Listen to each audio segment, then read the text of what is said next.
The elevator chimed, a gentle, melodic sound that was grotesquely out of place with the storm brewing inside Ruth Matthews. In her hand, she clutched a small, gift-wrapped box containing a pair of silver baby booties, an impulsive, joyful purchase. At 7 months pregnant, everything felt momentous. She pictured the look on her husband Simon's face, the surprise, the soft smile that reached his tired eyes. He'd been working so hard, closing the Melendez deal. She pushed open the heavy glass door to the executive suite, her heart fluttering. And then, through the sliver of a gap in his office door, she heard it. Not the focused tone of a business call, but a low, intimate laugh. A woman's laugh. A sound that, in a single, horrifying second, would shatter her world into 1,000,000 irreparable pieces. The 37th floor of the Nolan Industries Tower was Simon's kingdom, a testament to his relentless ambition, sculpted from glass, steel, and sweeping views of the Manhattan skyline. For Ruth, it had always felt like a second home, a place where she was welcomed with deferential smiles. Today, however, an invisible barrier seemed to have sprung up around Simon's corner office. The usual hum of activity in the executive wing was muted, and his assistant's desk was conspicuously empty. A strange, primal instinct coiled in Ruth's belly, tightening its grip around the life she carried. She pushed the thought away. It was foolish. Simon was devoted, a man who kissed her burgeoning stomach each morning before he left and whispered plans for their child's future each night. She took a soft step forward, the plush carpet silencing her approach. The door to his office was ajar, just enough to frame a scene not meant for her eyes.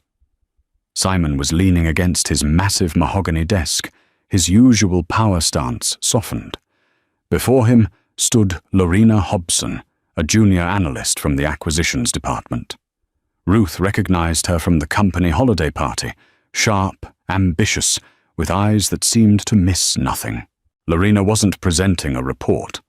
Her hand was resting on Simon's chest, her fingers tracing the line of his tie. Her head was tilted back, and that low, throaty laugh Ruth had heard from the hallway spilled from her lips again. It was a sound of pure, unadulterated intimacy. Simon wasn't pushing her away. His own hand was on her arm, his thumb making slow, possessive circles on her skin. He was smiling down at her, a private, unguarded smile Ruth hadn't seen in months. It was the smile he'd given her on their second date, the one that had promised a world of safety and devotion. Time seemed to warp, stretching and thinning until it snapped. The air in Ruth's lungs turned to ice. The silver box in her hand suddenly felt like it weighed 1,000 pounds. Her fingers went numb, and the gift slipped, hitting the marble floor with a soft, dull thud that sounded like a gunshot in the silent hallway. Both heads in the office whipped toward the sound. Simon froze. It wasn't a gradual stiffening. It was a complete system failure. The color drained from his face, leaving behind a waxy, horrified mask. His smile vanished, replaced by the slack-jawed terror of a man whose two carefully separated worlds had just collided with catastrophic force. His hand dropped from Lorena's arm as if it had been burned. Lorena's expression shifted just as quickly, from seductive confidence to wide-eyed panic. She took a clumsy step back, her hands flying up as if to ward off an invisible blow. But all Ruth could see was Simon. His eyes, those brilliant blue eyes that had promised her forever, were now wide with the sheer horror of being caught. In them, she saw not remorse, not love for her, but the raw, selfish fear of a king whose castle was crumbling. She took a single step into the doorway, her gaze sweeping over the scene. The half-empty glass of whiskey on the desk, Lorena's slightly disheveled blouse, the charged, guilty energy that saturated the air. The evidence was irrefutable, a verdict delivered without a trial. Ruth. Simon's voice was a choked whisper, a sound she'd never heard from him before. He took a step towards her, his hand outstretched, a reflexive gesture of appeasement. Ruth flinched back, as if he were carrying a disease. She didn't scream. She didn't cry.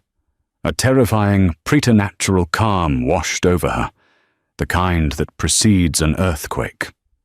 She looked from his desperate face to Lorena's terrified one, and then her eyes landed on the fallen gift on the floor. The tiny silver booties, a promise of a shared future, of tiny feet that would patter down their hallways, of a love that was supposed to be pure and unbreakable.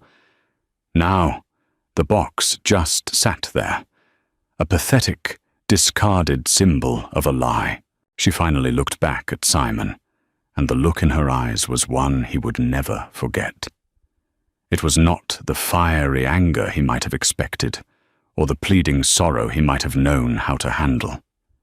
It was a look of utter and complete desolation, as if he had reached into her chest and snuffed out the very light of her soul. Without a word, she turned.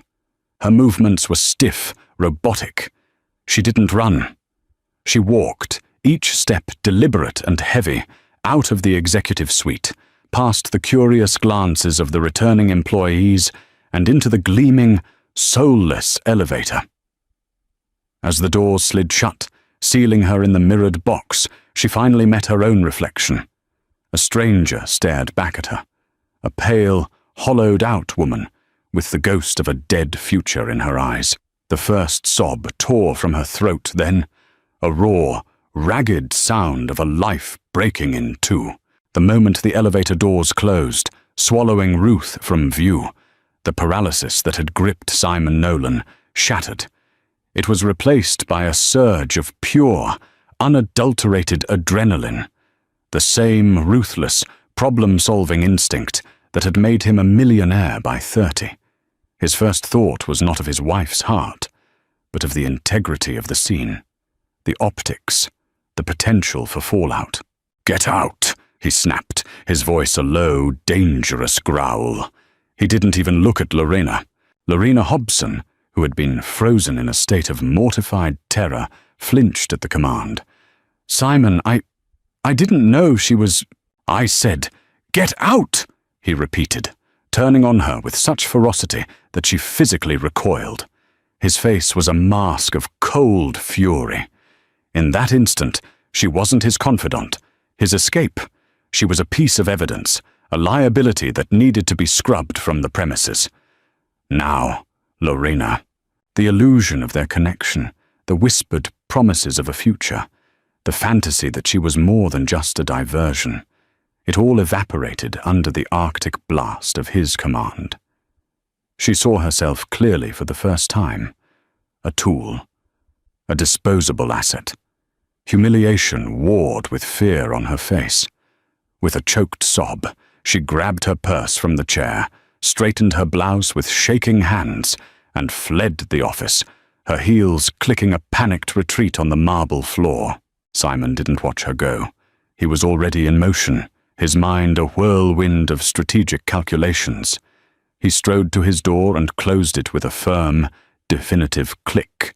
He snatched the fallen gift box from the floor, his fingers clumsy on the ribbon, and shoved it into his desk drawer, out of sight. Out of mind. He pulled out his phone, his thumb hovering over Ruth's contact. What do I say? How do I spin this? His mind raced through a Rolodex of excuses, each one flimsier than the last. She was upset about a work review. She tripped. I was comforting her. The absurdity of it was laughable. He had been caught, red-handed, in the most damning of clichés. He dialed her number. It rang and rang, before clicking over to her voicemail. "Ruth, baby, pick up the phone," he began, his voice strained, attempting a tenderness that felt utterly fraudulent. "Listen, what you saw, it was not what it looked like. It was a complete misunderstanding. Lorena was just... she was emotional. Please, just call me. We need to talk about this." He hung up and immediately sent a text. "Please call me. I love you. It's not what you think." A lie. It was exactly what she thought. He paced his office like a caged animal, the stunning city view now feeling like a mocking panorama of all he stood to lose. This wasn't just about his marriage, it was about his image. Simon Nolan, the family man, the stable, brilliant CEO whose personal life was as impeccable as his company's balance sheet. A messy public divorce, especially with a pregnant wife, could spook investors. It could tarnish the brand he had bled for. His phone buzzed. He snatched it up, his heart leaping with a desperate hope. It wasn't Ruth. It was a text from Luis Melendez, his COO and the closest thing he had to a friend. "Luis, deal is signed. Their board just approved. We own it all. Time to crack the champagne. The Melendez acquisition. The deal he'd been working on for 6 months, the crowning achievement of his year. Any other day, this news would have sent him soaring. Today, it felt like ash in his mouth. He stared at the message, the triumph of it turning sour. He needed to control the narrative. He strode to his desk, took a deep breath, and dialed Luis. "We did it," Simon said, forcing a triumphant tone into his voice. "Tell the team I'm buying a round at the Campbell tonight. Top shelf." "That's the Simon I know," Luis's voice boomed through the phone. "You sound a little off, man. Everything okay? I thought you'd be breaking down the door with this news." Simon ran a hand over his face. The mask of control was slipping. "Just a long day. Listen, Luis, have you seen Ruth? She was supposed to stop by." There was a slight pause on the other end. "Yeah, actually. I saw her leaving the elevator bay about 10 minutes ago. She looked like she'd seen a ghost. I tried to say hi, but she walked right past me. Is everything all right at home?" The question hung in the air, heavy with unspoken suspicion. Luis was sharp. He didn't miss much. "Everything's fine," Simon lied, the words tasting like poison. "Just a small disagreement. You know how it is. Hormones." He hated himself for saying it, for using his wife's pregnancy as a shield for his own betrayal. But survival instinct had taken over, drowning out shame, drowning out everything but the desperate need to put out the fire. "Right," Luis said, his tone unconvinced. "Well, I'll let the team know about drinks. You sure you're good?" "I'm the king of the world, Luis," Simon said, the bravado feeling hollow even to his own ears. "I'll see you tonight." He ended the call and slumped into his leather chair, the manufactured confidence draining out of him, leaving a cold, terrifying void. He had sent his mistress away. He had lied to his best friend. He had reduced his pregnant wife's legitimate pain to a hormonal episode.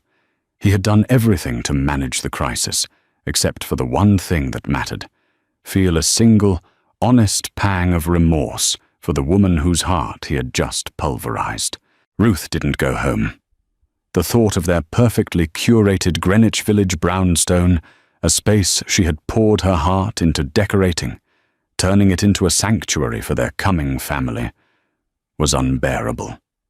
Every throw pillow, every framed photo, every lovingly chosen paint color would feel like a silent accusation. The house was no longer a home. It was a stage set for a play whose lead actor had been revealed as a fraud.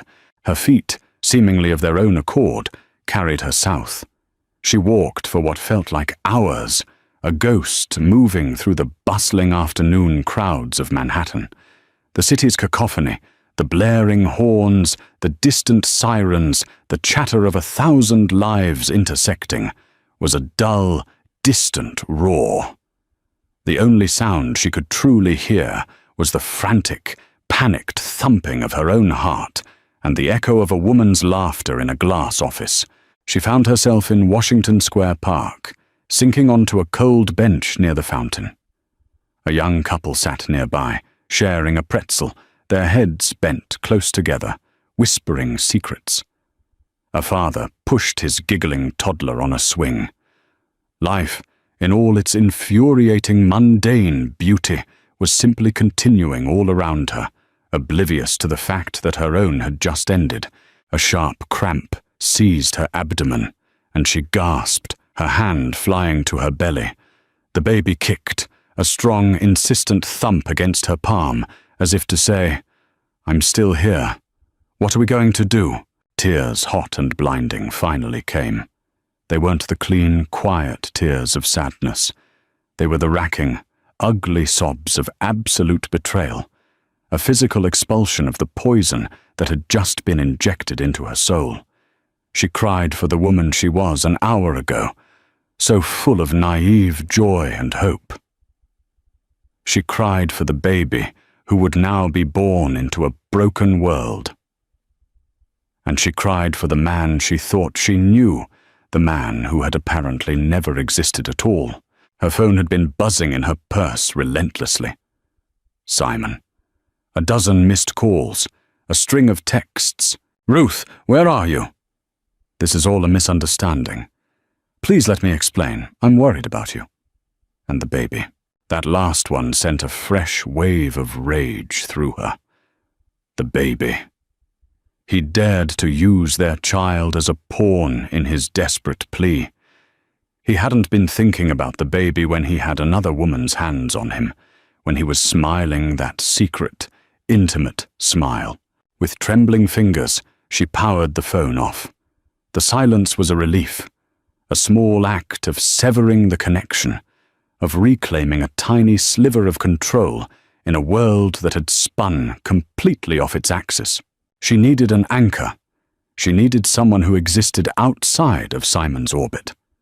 Her fingers, still shaking, dialed her older sister, Chloe, a no-nonsense ER doctor in Chicago who had never been fully convinced of Simon's perfection. Chloe picked up on the second ring. "Ruth, what's wrong? You never call in the middle of a weekday." Ruth opened her mouth, but only a choked sob came out. "Ruthie, talk to me. Are you okay? Is it the baby?" Chloe's voice sharpened with professional concern. "He's having an affair," Ruth finally managed to whisper, the words feeling foreign and vile on her tongue. There was a beat of stunned silence on the other end of the line. Then Chloe's voice, stripped of all gentleness, returned. "That son of a bitch. Where are you right now?" "A park. I don't know what to do, Chloe." "Okay, listen to me," Chloe said, her tone shifting into the calm, authoritative command she used during medical emergencies. "First, you are not going back to that house. Not tonight. Do you have your wallet?" "Yes." "Good. Book a room at a hotel. A nice one. Use the emergency credit card, the one he doesn't see the statements for. Get a suite. Order room service. And then you're going to sit there and breathe. That's all you have to do today. Just breathe. I'm booking the first flight out tomorrow morning. I'll be there by 10. The simple, actionable instructions cut through the fog of Ruth's despair. A plan. A next step. It was all she could handle. "Okay," she whispered, the word a fragile lifeline. "And Ruth?" "Yeah." "You're not broken," Chloe said, her voice fierce with a protective love that felt like a shield. "He is. Remember that." After the call, Ruth felt a subtle shift inside her. The hysterical, wounded part of her was still there, but a new layer was beginning to form over it, thin and brittle but present. It was a layer of cold, hard clarity. The image of Simon's face when she walked in replayed in her mind. The fear in his eyes wasn't for her, or for their marriage. It was the fear of consequence, the fear of a mess. She had been a part of his perfect life story, the beautiful, intelligent wife who provided the perfect backdrop for his meteoric rise. And the baby was the next chapter. It was all part of the Simon Nolan brand. She stood up from the bench, her back aching. her body heavy with the weight of both her child and her grief. She was not just a wronged wife. She was an asset in a portfolio, and he was now in damage control mode to prevent a depreciation. As she walked toward the street to hail a cab, a steely resolve began to replace the shock. He had mistaken her quiet love for weakness, her trust for naivete. He thought this was a problem he could manage, a fire he could extinguish with a few well-chosen lies. He was about to find out how wrong he was. The atmosphere at the Campbell, a lavish bar tucked into Grand Central Terminal, was electric. The senior executive team of Nolan Industries was celebrating, their voices loud and their laughter echoing off the ornate vaulted ceilings. At the center of it all was Simon, playing the part of the conquering hero. He held a glass of Macallan 25, nodding as his team toasted the Melendez acquisition, a deal that would cement his legacy as a titan of the tech industry. He smiled. He shook hands. He accepted congratulations. But behind the facade, his mind was a maelstrom. Every time the bar door opened, his head would snap up, a desperate, foolish part of him hoping to see Ruth walk in, ready to accept his half-baked apology. Every buzz of his phone in his pocket sent a jolt through him. But it was never her. It was just another congratulatory message, another person celebrating a victory that felt utterly hollow. Luis Melendez watched him from across the table, his dark eyes narrowed with concern. He knew Simon better than anyone. He'd been with him since the garage startup days, had seen him at his most brilliant and his most ruthless, and he'd never seen him look so haunted in a moment of triumph. "You're a million miles away," Luis said, sliding into the seat next to him. "Just savoring the win, my friend," Simon deflected, taking a large gulp of scotch. "Bullshit," Luis said bluntly. "I talked to my assistant. She saw Ruth leave the building today. Said she looked like she'd been hit by a bus. Then you blow me off with some lame excuse about hormones. What did you do, Simon?" The question was direct, stripped of deference. It was friend to friend, not COO to CEO. Simon swirled the amber liquid in his glass, avoiding Luis's gaze. "It's complicated." "Complicated how? Is it Lorena Hobson?" Simon's head snapped up, his eyes wide with alarm. "What do you know about Lorena?" Luis let out a humorless laugh, shaking his head in disappointment. "Simon, I'm the COO. I see everything. The late-night expense reports for dinners for two. The business trips, where her travel mysteriously aligns with yours. I'm not blind. I just assumed you were smart enough not to shit where you eat. And I damn well assumed you were smart enough to end it when Ruth got pregnant." He leaned in, his voice dropping to a low, intense whisper. "So I'll ask you again. What did you do?" The accusation, so plainly stated, stripped away the last of Simon's bravado. He slumped in his chair, the weight of his transgression finally pressing down on him. "She walked in on us, Luis. Ruth walked in and saw us in my office." Luis swore under his breath, a long, sharp hiss. He leaned back, running a hand over his face. "Jesus, Simon! Of all the stupid, reckless... In your office? What were you thinking?" "I wasn't," Simon admitted, his voice barely audible over the din of the bar. "It just happened. It was a mistake." "A mistake is spilling coffee on your shirt," Luis retorted, his voice laced with contempt. This was a series of choices, a year-long series of choices. And for what? For an ambitious analyst who looks at you like you're a stepping stone. "It wasn't like that," Simon argued weakly. "Lorena, she gets it. The pressure, the drive. With Ruth, everything became about nesting, about baby-proofing the world. I just needed an escape." Louis stared at him, his expression hardening. "An escape? You have a wife who adores you, who gave up her own promising career in art curation to support yours. A woman who is carrying your child.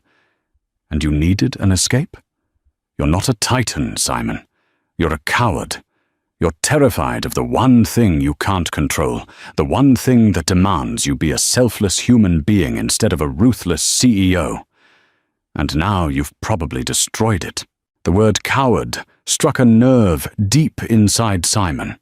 He was the man who faced down hostile boards, who crushed competitors, who gambled millions on instinct and won. But Luis was right. Faced with the profound, emotional reality of fatherhood and unconditional love, he had panicked and sought refuge in the transactional, controllable world of a workplace affair. "I can fix this," Simon insisted, the words a desperate mantra. "I just need to talk to her. I'll buy her a new car, a trip to Paris, whatever she wants." Louis shook his head in disgust. "You still don't get it, do you? You think this is a negotiation. You think you can acquire forgiveness like you acquired the Melendez group. Ruth's heart isn't a line item on a balance sheet, you idiot. You can't put a price on trust." He stood up, his chair scraping harshly against the floor. The celebratory noise of the bar seemed to fade around them. "Enjoy your victory, Simon. You paid a hell of a price for it." Luis walked away, leaving Simon alone in the crowd, the expensive scotch tasting like acid in his throat. He looked around at his cheering employees, at the empire he had built, and for the first time in his life, Simon Nolan felt utterly, terrifyingly bankrupt. Ruth spent the night in a suite at the Carlisle, a place of quiet, old-world elegance that felt like a different universe from her life. She didn't sleep. She sat in the dark on a silk armchair, watching the city lights twinkle below, feeling a profound and terrifying emptiness. The shock had receded, leaving behind a landscape of raw, throbbing pain. But with the first light of dawn, something else began to rise within her. A cold, clear, unyielding anger. It wasn't the hot, explosive rage she might have expected. It was a quiet, focused fury. The kind that crystallizes under immense pressure. Her sister Chloe arrived at 10, as promised, her face etched with a mixture of rage and concern. She didn't offer platitudes or hugs. She simply took one look at Ruth's pale, set face and said, "Okay." "What's the first move?" That was all Ruth needed. She spent the morning on the phone, not with friends, but with professionals. The first call was to the top divorce attorney in New York City, a woman known for her merciless, surgical dismantling of wealthy philanderers. The second was to a financial advisor, instructing them to quietly begin the process of untangling her personal assets from Simon's labyrinthine corporate structures. By the time she left the hotel in the late afternoon, she was no longer just a victim. She was a woman with a strategy. She took a cab to the brownstone. Walking through the front door was the hardest thing she'd ever done. The scent of the house, a mix of lemon polish, old books, and the faint, lingering scent of Simon's cologne, was a physical blow.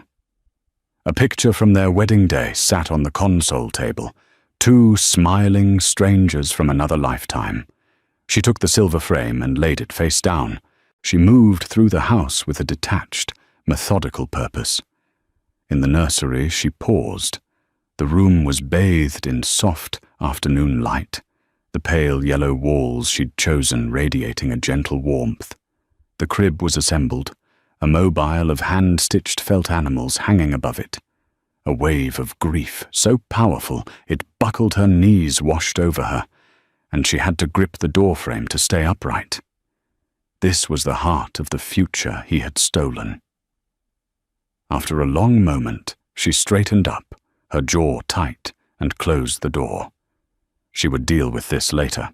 She was in their bedroom, packing a suitcase with her essentials, when she heard his key in the lock. Her heart hammered against her ribs, but she forced herself to remain calm, folding a sweater with steady hands. Simon entered the room hesitantly, his face a mess of exhaustion, fear, and a desperate, manufactured hope. He was holding a massive bouquet of white roses, Ruth's favorite. "Ruth," he breathed, his voice thick with relief. "Thank God. I've been calling you. I was so worried." He stopped short when he saw the open suitcase on the bed. The roses in his hand suddenly looked foolish, a pathetic, inadequate gesture. "What are you doing?" he asked, his voice cracking. Ruth didn't look at him. She continued to pack. "What does it look like I'm doing, Simon? Don't do this," he pleaded, stepping closer. "We can talk this through. Let me explain." "Explain what?" she finally said, turning to face him. Her voice was devoid of emotion, as flat and cold as a sheet of ice. "Should you explain the logistics of sleeping with your subordinate? Or perhaps you could explain the precise moment you decided our marriage vows were optional. Or maybe, and this is my favorite, you can explain how you looked me in the eye this morning, kissed our child through my stomach, and then went to work to be with her." Each question was a perfectly aimed dart, and Simon flinched with everyone. It wasn't like that. It meant nothing, Ruth. It was a mistake. It stopped being a mistake and started being a pattern a long time ago, didn't it? She asked, her gaze unwavering. She saw the flicker of guilt in his eyes and knew she was right. This wasn't a one-time thing. This was a lifestyle. "I love you," he said, the word sounding hollow and rehearsed. "You and the baby are my world." At that, Ruth let out a short, bitter laugh. "My world was in that office yesterday, and you incinerated it. You don't get to use our baby as your shield or your bargaining chip. This," she said, gesturing between the two of them, "is over." He stared at her, finally understanding. This wasn't a fight. It wasn't a negotiation. It was a verdict. "Where will you go?" he asked, his voice small. "Chloe's flying in. I'll stay with her for a while. After that, it's none of your concern," she said, zipping the suitcase closed with a sharp, final sound. "My lawyer will be in touch with yours on Monday morning." The word lawyer landed like a grenade in the quiet room. Simon's face went pale. This was real. The neat, controlled compartments of his life were not just leaking. They were hemorrhaging. Ruth picked up her suitcase and walked towards the door. He moved to block her path, his hands raised in a gesture of supplication. "Ruth, please, don't. Think about our child." She stopped and looked at him, her eyes filled with a pity that was somehow more damning than hatred. "Oh, I am, Simon," she said, her voice dropping to a near whisper. "I am thinking about nothing but my child, and my child will not be raised in a house built on lies. My child will be raised by a mother who taught them the meaning of integrity and self-respect." She stepped around him, her shoulder brushing his, and walked out of the bedroom, out of the house, and out of the life they had built together, leaving him standing alone in the wreckage. For Simon, the 2 days following Ruth's departure were a disorienting blend of panic and denial. He functioned on autopilot, attending meetings, making calls, and projecting an aura of unshakable control to the outside world. But inside his glass office, the silence was deafening. He'd stare at the chair where Lorena had sat, then at the door through which Ruth had appeared, the scene replaying in his mind like a horror film. He had tried everything.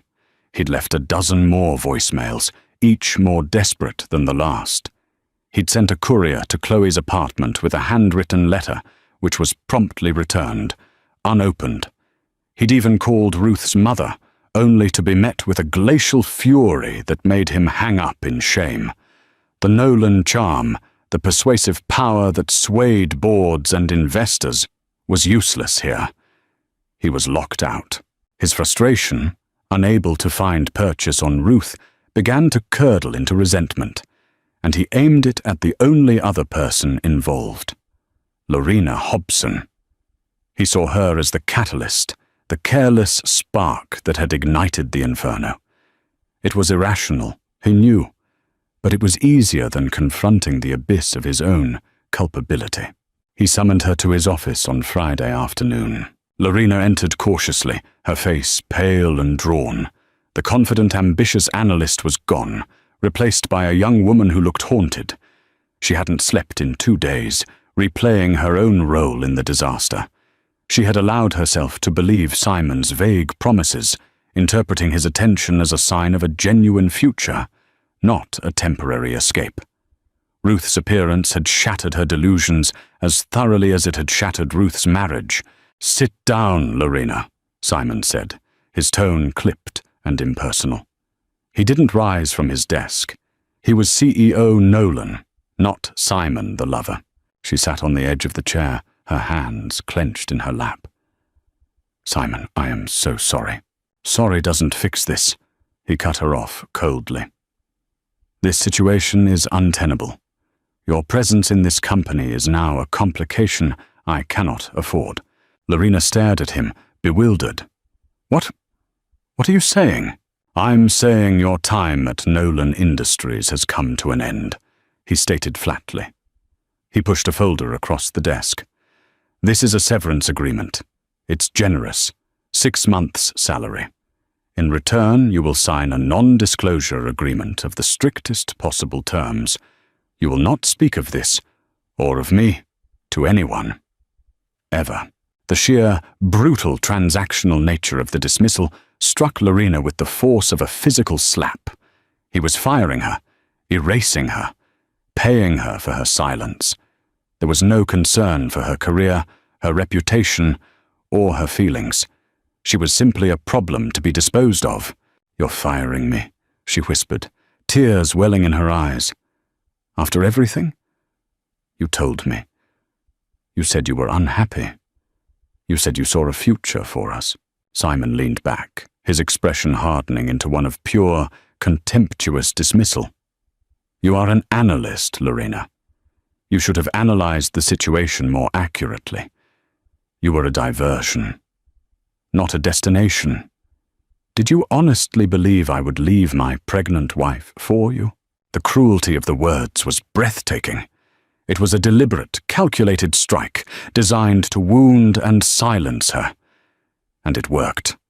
The last vestiges of her affection for him curdled into a bitter, burning shame. She had been a fool, a pawn in his selfish game. "You're a monster," she said, her voice trembling with a mixture of heartbreak and rage. "I'm a pragmatist," he corrected. "Sign the papers, Lorena. It's the best deal you're going to get." She looked from his merciless face to the folder on the desk. Every instinct screamed at her to tear it up, to scream, to expose him for the hypocrite he was. But then what? She'd be blacklisted in the industry, the woman who had an affair with a powerful CEO and tried to cause a scandal. He would crush her. This was the power imbalance made manifest. He held all the cards. With a hand that shook so badly she could barely hold the pen, she signed the documents. She pushed the folder back across the desk and stood up, her dignity in tatters. "For what it's worth," she said, her voice gaining a sliver of strength. "Your wife, she seemed like a good person. I hope she takes you for every single penny you have." She walked out of his office for the last time, leaving Simon with his checkbook and his NDAs. He had successfully neutralized one threat. He had cauterized a wound. But as he sat there in the sterile silence, he didn't feel powerful. He felt hollowed out. He had treated Lorena with the same ruthless disposability he applied to underperforming assets, and the act left a foul taste in his mouth. He was so focused on managing the consequences, on silencing the players, that he failed to see the real nature of his problem. His issue wasn't Lorena. It wasn't even Ruth's anger.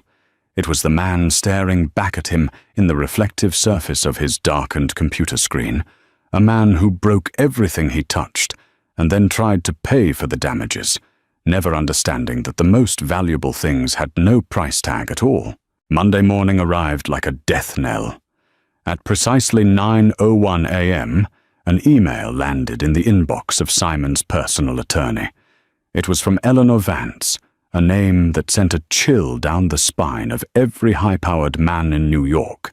She was Ruth's legal counsel, and her opening salvo was not a request for a meeting, but a formal petition for divorce, citing adultery, accompanied by a motion to freeze a significant portion of Simon's personal assets pending discovery.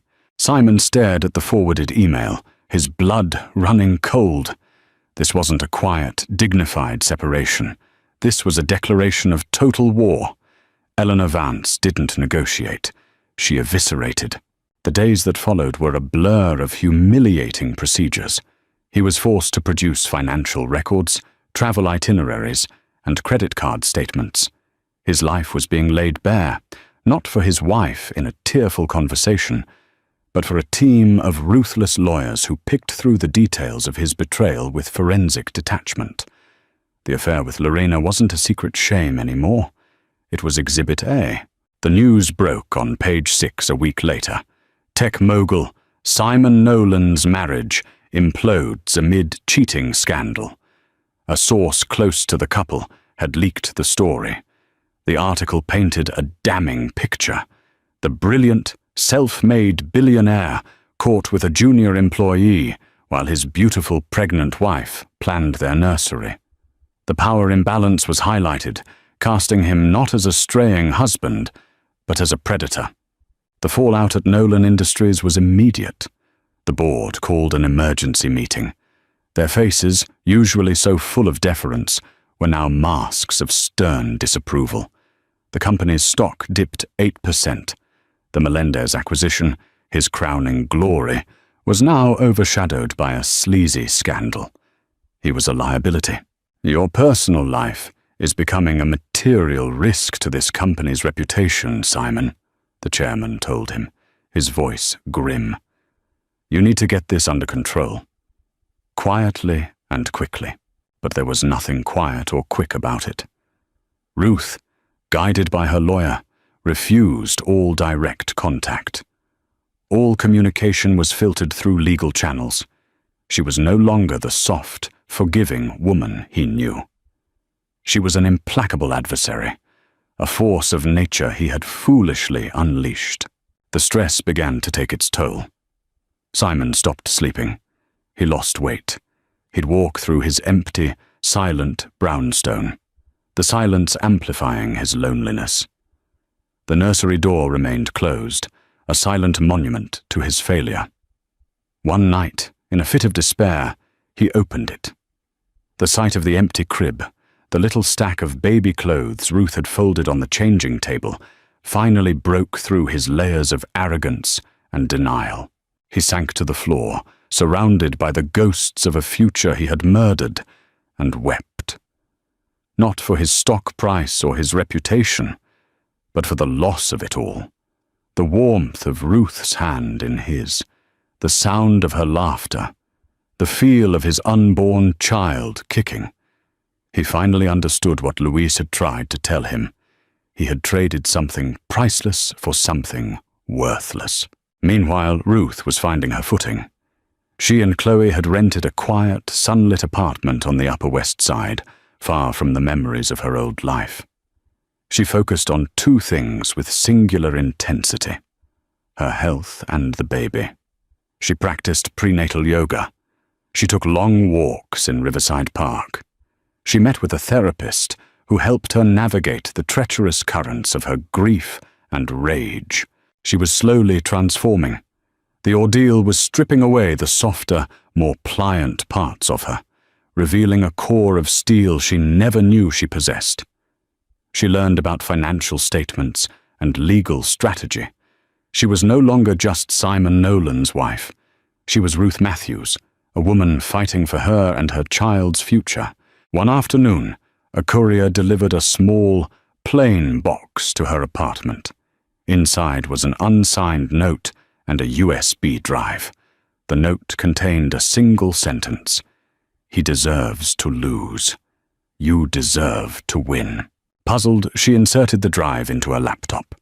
It contained copies of Simon's hidden expense reports, offshore account details, and damning email exchanges, not just with Lorena, but with others. It was a complete roadmap of his financial and personal deceptions, far more detailed than anything her lawyers had yet uncovered. There was no indication of who sent it. But Ruth had a suspicion. It was a pawn's final move, a quiet act of solidarity from another woman he had broken and discarded. She handed it all over to Eleanor Vance. The war had just become a slaughter. 3 months passed. The divorce proceedings were brutal and swift. Armed with the anonymous information, Ruth's legal team had Simon backed into a corner. He had 2 choices: a protracted, public court battle that would drag his name, his company, and his indiscretions through the mud for years, or a quiet, massive settlement. Guided by a weary Louise, who had stepped in as a mediator, Simon chose the latter. He signed the papers in his lawyer's sterile conference room. The settlement was staggering.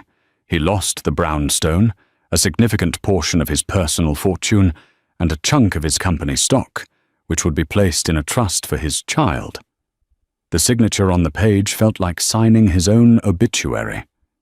He had lost the war, but with the loss came a strange, unexpected sense of peace. The fight was over. There were no more lies to tell, no more narratives to control. There was only the stark, ugly truth of what he had done, and the consequences he now had to live with. He started seeing a therapist, something the old Simon would have scoffed at.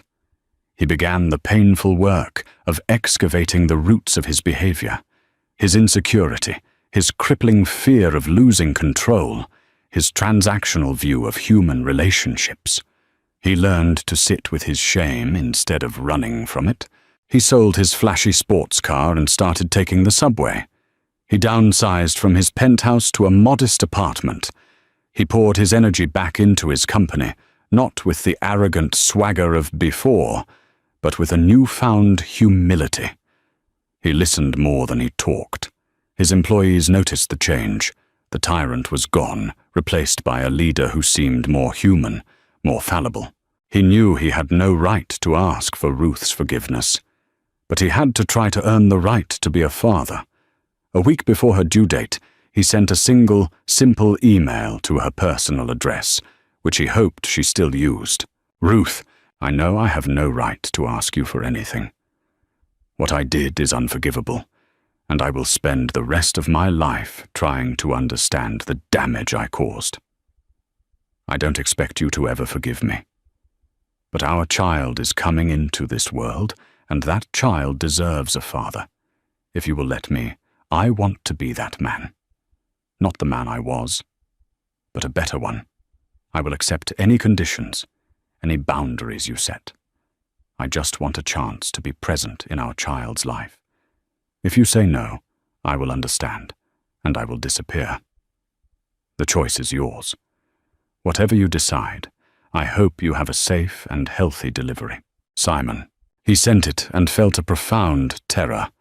He had finally relinquished control. Ruth read the email in her quiet apartment, her swollen belly a constant reminder of the life about to begin. Her initial instinct was to delete it, to shield her child from this man completely. But as she reread his words, she saw something that had been absent from all his previous desperate attempts: the absence of excuses, the absence of demands. There was only accountability and a humble request. 2 days later, she went into labor. It was a long and difficult delivery, with Chloe by her side. In the early hours of the morning, a baby girl, Amelia, was born, healthy and crying with a lung power that startled the entire maternity ward. The next day, as Ruth held her daughter, a nurse knocked softly on the door. "There's a Simon Nolan here to see you. Should I send him in?" Ruth's heart pounded.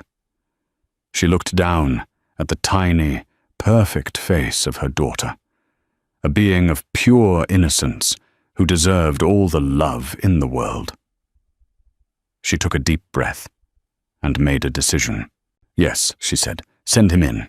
Simon entered the room, looking nervous and smaller than she remembered. He was holding a single, small teddy bear. His eyes fell on the baby in Ruth's arms, and they filled with a raw, unguarded awe that was completely genuine. He didn't approach. He stood by the door, waiting for permission. "You can come closer, Simon," Ruth said, her voice quiet but steady. He walked to the bedside and looked down at his daughter. A single tear traced a path down his cheek. "She's perfect. Her name is Amelia," Ruth said. He looked at Ruth then, his eyes full of a sorrow so deep it seemed endless. "Thank you, Ruth, for this. It's more than I deserve." "This isn't for you, Simon," she replied, her voice gentle but firm, drawing the boundary he had offered to respect. "It's for her. You can be her father. But we are not a family. We will be partners in raising her, and that is all. There is no going back for us." He nodded, a flicker of pain crossing his face, but he accepted it. "I understand. I will spend my life earning her love and your respect as a co-parent." Ruth looked from the broken man who was her ex-husband to the new life in her arms. It wasn't the future she had dreamed of, but it was a future nonetheless. A different kind of family, forged not from a perfect love story, but from the ashes of a devastating betrayal and the slow, arduous, and uncertain path to redemption. What a journey! From the height of a glass tower to the quiet humility of a hospital room, we've seen a world shatter and be rebuilt in a completely new way. Ruth's story is a powerful reminder that out of the deepest betrayal can rise an unbreakable strength. She didn't just survive. She found her power, her voice, and a new future for herself and her daughter. And Simon's path shows us that true redemption isn't about winning back what you lost, but about becoming worthy of what you hope to earn. It's a messy, complicated, and deeply human story about the consequences of our choices and the courage it takes to build a new life from the wreckage. What would you have done in Ruth's position? Do you believe someone like Simon can truly change for the better? Let us know your thoughts in the comments below. If this story resonated with you, please hit that like button, share it with someone who loves a powerful drama, and don't forget to subscribe for more emotional stories that feel just like real life. Victoria Chen Morrison stood outside the gleaming entrance of Bergdorf Goodman, her hand instinctively protecting her 38-week pregnant belly as Manhattan's October wind whipped around her. The designer shopping bags rustled as affluent women hurried past, their heels clicking against the pristine sidewalk like a staccato rhythm of privilege and power. "Victoria, stop being so dramatic. It was just a tiny push," Marcus Morrison said, his voice carrying that familiar condescending tone that made her stomach clench with more than just pregnancy discomfort. Her millionaire ex-husband, though he wasn't her ex yet, that would come later, towered over her with his 6'2" frame, his perfectly tailored charcoal suit making him look every inch the successful tech executive he'd spent 20 years becoming. His dark hair was styled with the precision of a man who spent more on monthly grooming than most families spent on groceries. "Marcus, I need to ask you about something," Victoria began, her voice soft but determined. At 39, she had learned to measure her words carefully around him, but today felt different. Maybe it was the hormones, or maybe it was the growing realization that their daughter would be born into this dynamic unless something changed. "Make it quick. The car is waiting," he replied, checking his Apple Watch with the impatience of someone who believed his time was worth more than everyone else's. Victoria pulled out her phone, the screen displaying their joint bank account. Her hands trembled slightly as she showed him the balance. $20,000 is missing from our emergency fund. The money I saved from my freelance projects." Marcus's jaw tightened, a telltale sign that his controlled facade was beginning to crack. Do not question my financial decisions in public. Victoria. But that was for Emma's nursery, her medical expenses. I said not here.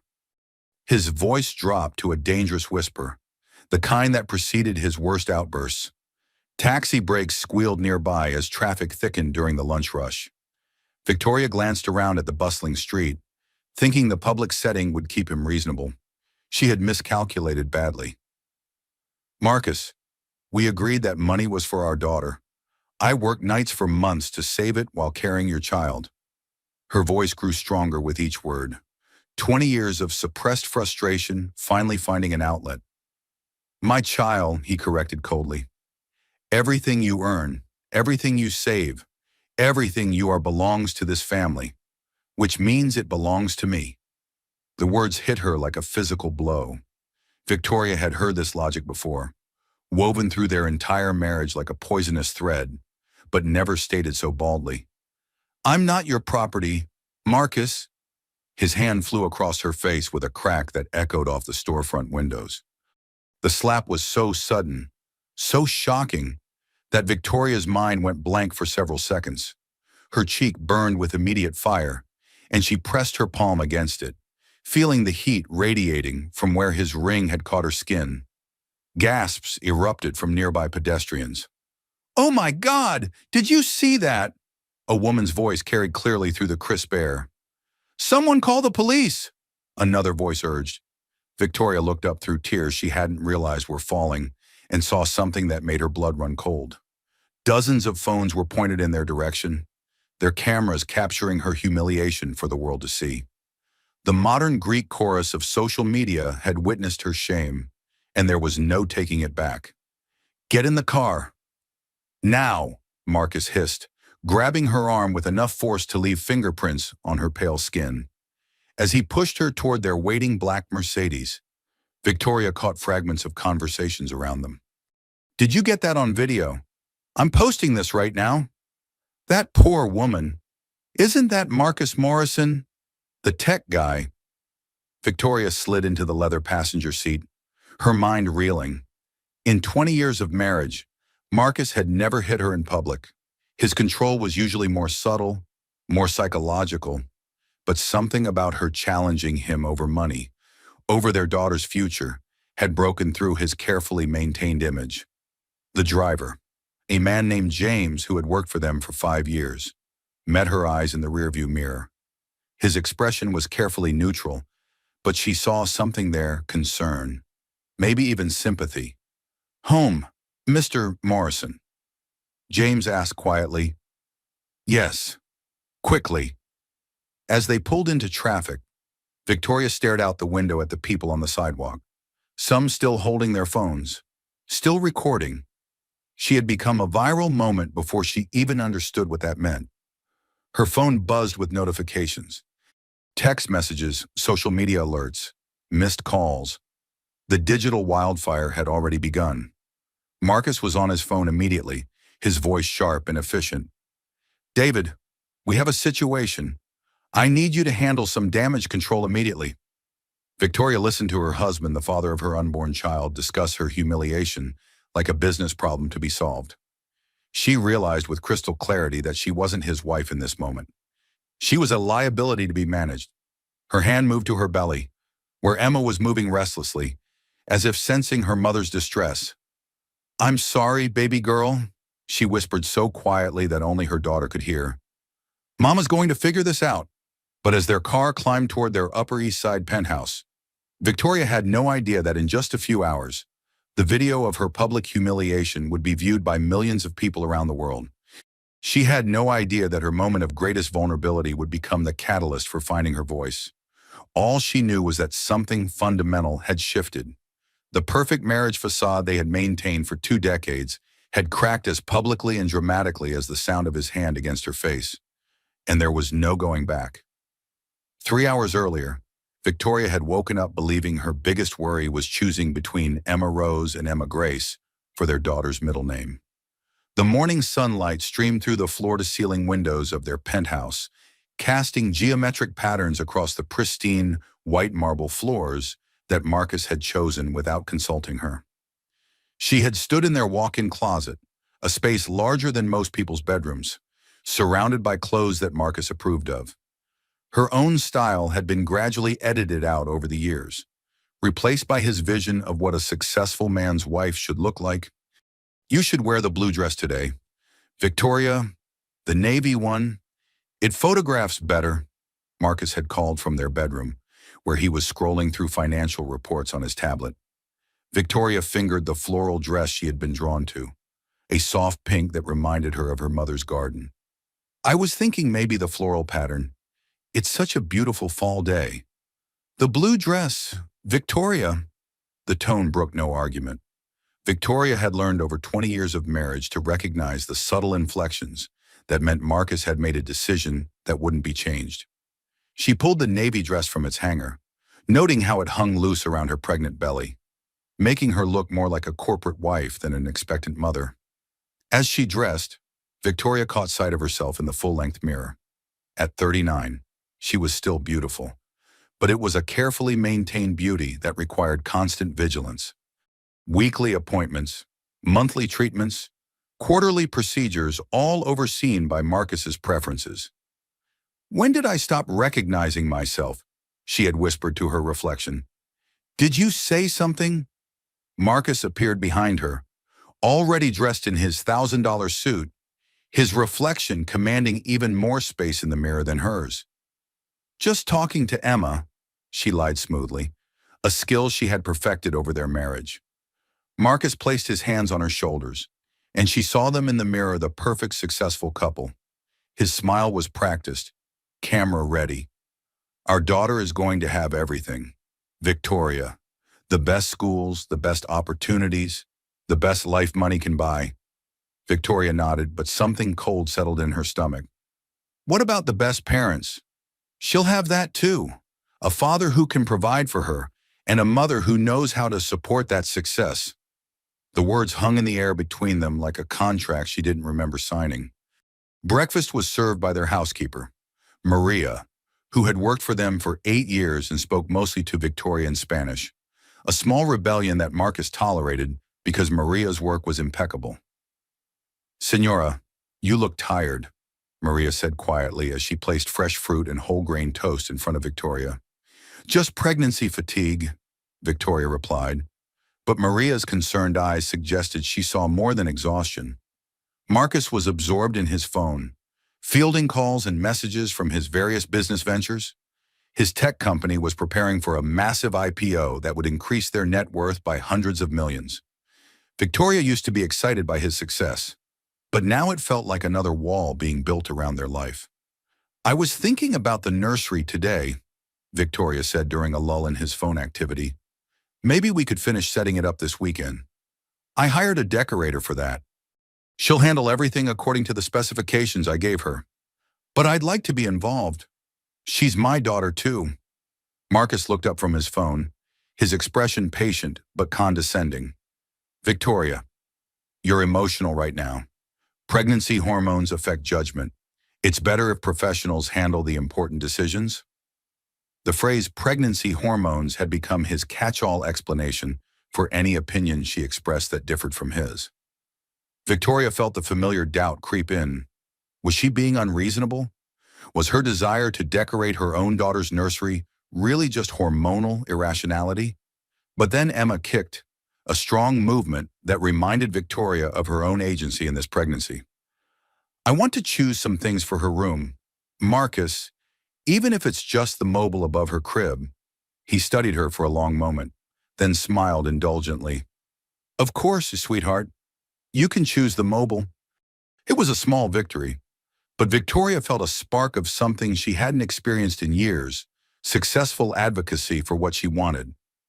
After Marcus left for his office, Victoria found herself alone with her thoughts and her growing anxiety about their financial future. She loved Marcus, had built her entire adult life around supporting his dreams. But lately, she felt like she was disappearing piece by piece. Her phone buzzed with a text from her sister Sarah. "How are you feeling today?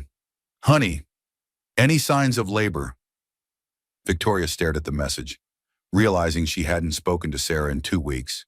Marcus didn't explicitly forbid her relationships with her family, but he had a way of scheduling conflicts and creating obligations that made maintaining friendships increasingly difficult. She typed back, "Still pregnant. Miss talking to you." Sarah's response came immediately, "Want to meet for lunch, just the two of us." Victoria looked around their empty penthouse, filled with beautiful things that felt more like museum pieces than belongings. "I'd love that, but Marcus has plans for us today." What plans, Victoria realized she didn't actually know. Marcus had simply told her to be ready to go out after lunch, and she had accepted it without question. "Actually, let me check with him," she typed, then immediately deleted the message. Why did she need permission to have lunch with her sister? A new message appeared. "I'll be at Cafe Luna at 1 p.m. Hope to see you there." Victoria stared at the message for several minutes, then made a decision that felt both thrilling and terrifying. She typed, "See you at 1. As she prepared to leave the penthouse, Victoria caught sight of herself in the hallway mirror again. But this time, instead of seeing Marcus's carefully curated version of a successful wife, she saw glimpses of the woman she used to be, someone who made decisions, who had opinions, who existed independently of her husband's preferences. The feeling was intoxicating and dangerous. She grabbed her purse and headed for the door, unaware that her small act of rebellion would set in motion a chain of events that would change everything. The mobile banking app on her phone would soon reveal a devastating truth, and her confrontation with Marcus about missing money would unfold in front of cameras that would broadcast her humiliation to the world.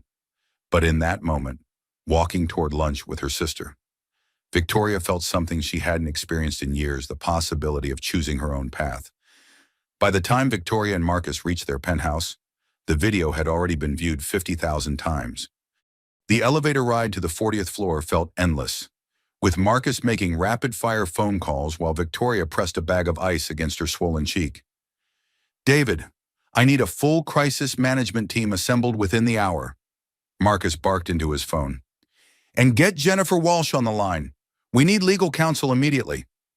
Victoria watched the numbers climb on the elevator display, each floor taking her further from the woman who had stood up to her husband on a public street. The adrenaline was wearing off, replaced by a familiar fog of doubt and self-recrimination. Their penthouse door opened to reveal Maria hovering anxiously in the foyer. Her eyes widened when she saw Victoria's bruised face. "Dios mío, Señora Victoria," Maria whispered, rushing forward with genuine concern. "It's nothing, Maria," Victoria said automatically, but her voice cracked on the words. Marcus brushed past both women. "Maria, we need privacy. Take the rest of the day off." "But Señora Victoria she needs privacy," Marcus repeated firmly. "We'll call if we need anything." After Maria left reluctantly, gathering her coat and purse while shooting worried glances at Victoria, Marcus began pacing their living room like a caged predator. His phone rang constantly: business partners, board members, his mother, his publicist. Victoria lowered herself carefully onto their white leather sofa, her pregnant body aching from stress and shock. She pulled out her own phone with trembling fingers and opened social media for the first time in months. The video was everywhere. Multiple angles of the slap, taken by different bystanders, had been compiled into a devastating montage. Some versions included slow-motion replays. Others focused on her face after the impact, capturing her shock and pain in brutal clarity. The comments were a battlefield. "That poor woman. Someone needs to help her. Typical rich man thinking he owns his wife. She must have done something to deserve it. Why didn't anyone intervene? This is why I carry pepper spray. Pregnant women are so emotional. He probably just snapped." The hashtag "pregnant wife slapped" was trending nationally. Victoria's private humiliation had become public entertainment, dissected by strangers who felt entitled to judge her marriage, her choices, her worth as a human being. "Victoria, put the phone down," Marcus commanded, ending his latest call. "Social media is toxic. It will only upset you more." But Victoria couldn't stop scrolling. Mixed in with the cruel comments and hot takes were messages that made her chest tight with unexpected emotion. I left my abusive husband last year. You can do this. The way you protected your belly even while he was hitting you, you're already being the mother your daughter needs. There are resources. There is help. You don't have to stay. 20 years I was married to a man like this. You're not alone. Marcus appeared beside her, gently but firmly taking her phone away. This is exactly what I was worried about. You're getting yourself worked up over nothing. Nothing? Victoria looked up at him, seeing him clearly for perhaps the first time in years. Marcus, millions of people just watched you hit your pregnant wife. I didn't hit you. I reacted to your hysteria with an unfortunate gesture that has been blown completely out of proportion by social media mob mentality. The clinical way he described her pain, his violence reframed as her hysteria, his choice recharacterized as an unfortunate gesture, made something crystallize in Victoria's mind. Is that what you're going to tell our daughter when she's old enough to find this video? That Mama was hysterical? Marcus sat down beside her, his voice taking on the patient tone he used with difficult clients. Victoria, you're thinking emotionally right now. Pregnancy hormones, stress from the media attention, the normal anxiety of expectant mothers.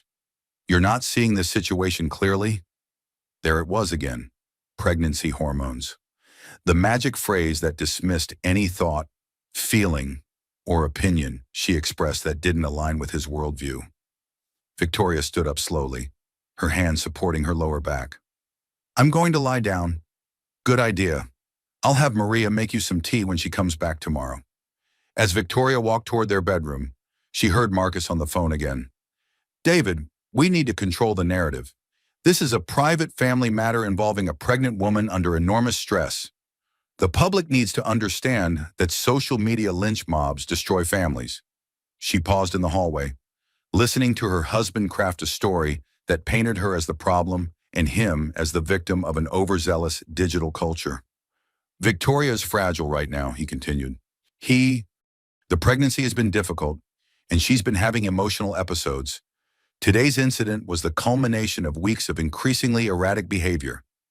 The words hit her like physical blows. Marcus was already building a case against her mental health, creating a narrative that would justify his actions while questioning her fitness as a mother. Victoria made it to their bedroom and closed the door behind her. She sat on the edge of their king-size bed, another choice Marcus had made without consulting her, and tried to process what was happening. Her phone buzzed with a text from Sarah. Honey, I just saw the news. Are you okay? I'm coming over. Victoria typed back quickly. Don't come. Marcus needs space to handle this. Screw what Marcus needs.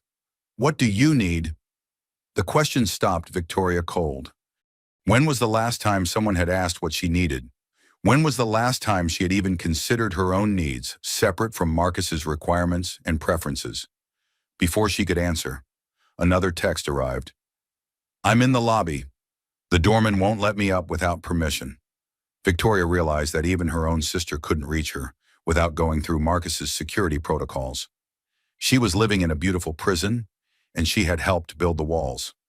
She heard Marcus's voice in the living room, growing louder and more agitated as the crisis management calls continued. At one point, she heard him say, we might need to consider her mental fitness as a mother if she continues to be unstable. The words sent ice through her veins. Victoria understood with sudden, terrifying clarity that this wasn't just about damage control for his business reputation. Marcus was building a case that would let him take Emma away from her. She looked around their bedroom, seeing it differently now. The security cameras Marcus had installed for their protection, the controlled access to their building, the joint accounts where he monitored every transaction, the gradual isolation from her family and friends. Victoria realized she wasn't just a wife who had been publicly humiliated by her millionaire ex-husband-to-be. She was a woman who had been systematically trapped, and today's slap had simply revealed the cage that had been building around her for 20 years. Emma kicked hard, as if responding to her mother's racing heartbeat. Victoria placed both hands on her belly and made a promise to her unborn daughter. We're going to figure this out, baby girl. Mama's going to find a way. But as night fell over Manhattan and the video continued to spread across the internet, Victoria had no idea how to keep that promise. All she knew was that going back to the way things were was no longer an option. The woman who had stood up to Marcus Morrison on a public street was still inside her somewhere. Victoria just had to find the courage to let her out again. The next morning brought a fresh wave of media attention and a carefully orchestrated plan to manage Victoria's narrative. Marcus had assembled a team overnight: his lawyer Jennifer Walsh, crisis management specialist David Chen, and a psychiatrist named Dr. Robert Steinberg, who specialized in pregnancy-related emotional disorders. Victoria sat in their living room at 9 a.m., still in her bathrobe, feeling like she was attending a meeting about someone else's life.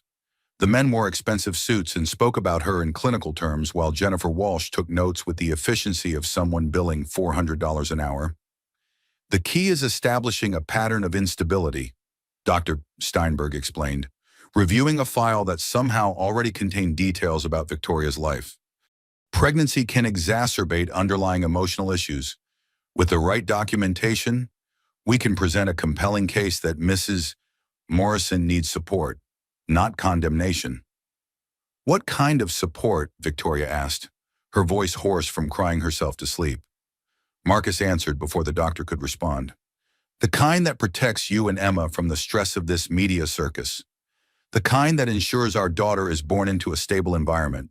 Jennifer Walsh looked up from her legal pad. Victoria, we need you to understand that social media attention can be very damaging to families. The best thing for everyone is to present a united front and clarify what really happened yesterday. What really happened? Victoria repeated slowly. Is that my husband slapped me in public for questioning where he spent our daughter's emergency fund? You see, Dr. Steinberg made a note. This fixation on financial details, the inability to see the broader context of family dynamics, these are classic signs of pregnancy-related anxiety disorders. Victoria felt like she was drowning in their words. Everything she said was being twisted into evidence of her instability, while Marcus's violence was reframed as an understandable response to her condition. I need some air, she said, standing up carefully. Actually, Victoria, it would be better if you stayed home today. Marcus said, the media attention has been intense, and we don't want to give them more material to work with. You mean you don't want anyone to see my bruised face? I mean, I want to protect my pregnant wife from harassment. Victoria excused herself to the bathroom, needing to escape their suffocating concern for her well-being. As she walked down the hallway, she heard Dr. Steinberg's voice carrying clearly from the living room. The pattern is textbook: social withdrawal, fixation on minor issues, confrontational behavior with the spouse. If she doesn't cooperate with treatment recommendations, we have options. Postpartum depression affects judgment significantly. Judges are very sympathetic to concerned fathers who want to protect their children. Victoria stopped walking. Through the partially open door, she could see Marcus nodding thoughtfully. How long would that process take? Marcus asked. If we document everything properly, we could have a preliminary custody evaluation within weeks of the birth. The key is establishing that her current mental state poses a risk to the child's well-being. Victoria pressed her back against the hallway wall, her mind reeling. They weren't discussing her medical care or emotional support. They were planning to take Emma away from her by building a case that she was mentally unfit to be a mother. Jennifer Walsh's voice joined the conversation. The domestic violence allegations become irrelevant if we can show that Victoria's perception of events was distorted by her psychological condition. A woman suffering from pregnancy-induced psychosis might misinterpret normal marital disagreements as abuse. Pregnancy-induced psychosis. Marcus sounded intrigued by the terminology. It's rare but documented. Hormonal changes can cause pregnant women to become paranoid, aggressive, and disconnected from reality. Dr. Steinberg's evaluation could support that diagnosis. Victoria felt bile rise in her throat. She was listening to professionals, people with degrees and licenses and reputations, conspiracy to gaslight her into believing she was insane. She made it to the bathroom and locked the door behind her. then sat on the edge of the marble bathtub and tried to think clearly. Her phone was in Marcus's possession. Her sister couldn't reach her without permission, and she was surrounded by people who were being paid to question her sanity. But she wasn't crazy. She knew what had happened yesterday, knew the pattern of control that had defined her marriage, knew the difference between love and ownership. Victoria looked at herself in the bathroom mirror, seeing the bruise that makeup couldn't quite cover, and made a decision that terrified and liberated her in equal measure. She unlocked the bathroom door and walked back to the living room, where the four professionals were deep in discussion about her psychological evaluation timeline. "I won't be participating in any of this," she announced. The conversation stopped abruptly. Marcus turned to her with the patient expression he reserved for her most unreasonable moments. "Victoria, we're trying to help you." "No, you're trying to help yourself. You're trying to protect your business reputation and your IPO by convincing everyone that I'm mentally ill." Dr. Steinberg made another note. "This type of paranoid thinking is consistent with the diagnosis we discussed." Victoria looked at the doctor, then at Jennifer Walsh, then at David Chen. "How much is he paying you to call me crazy?" "Victoria, please sit down," Marcus said. "You're becoming agitated." "I'm becoming clear," she corrected. "For the first time in 20 years, I'm seeing this situation clearly." She turned to face all four of them, her voice growing stronger with each word. "I am not mentally ill. I am not paranoid. I am not suffering from pregnancy-induced psychosis. I am a woman who has been financially controlled, emotionally manipulated, and physically assaulted by her husband. And I am not going to let you gaslight me into believing otherwise." The room fell silent. Marcus's carefully composed expression cracked for just a moment, revealing something cold and calculating underneath. "Victoria, you're having an episode," he said softly. "Dr. Steinberg, I think we need to consider immediate intervention." But Victoria was already walking toward the door. "I'm leaving." "You can't leave," Marcus said, standing up.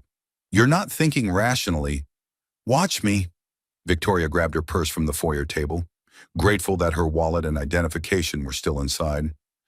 As she reached for the door handle, Marcus grabbed her arm. "Victoria, if you walk out that door, there will be consequences. For you and for Emma." She looked down at his hand on her arm, then up at his face. "Let go of me. I'm trying to protect you. You're trying to control me.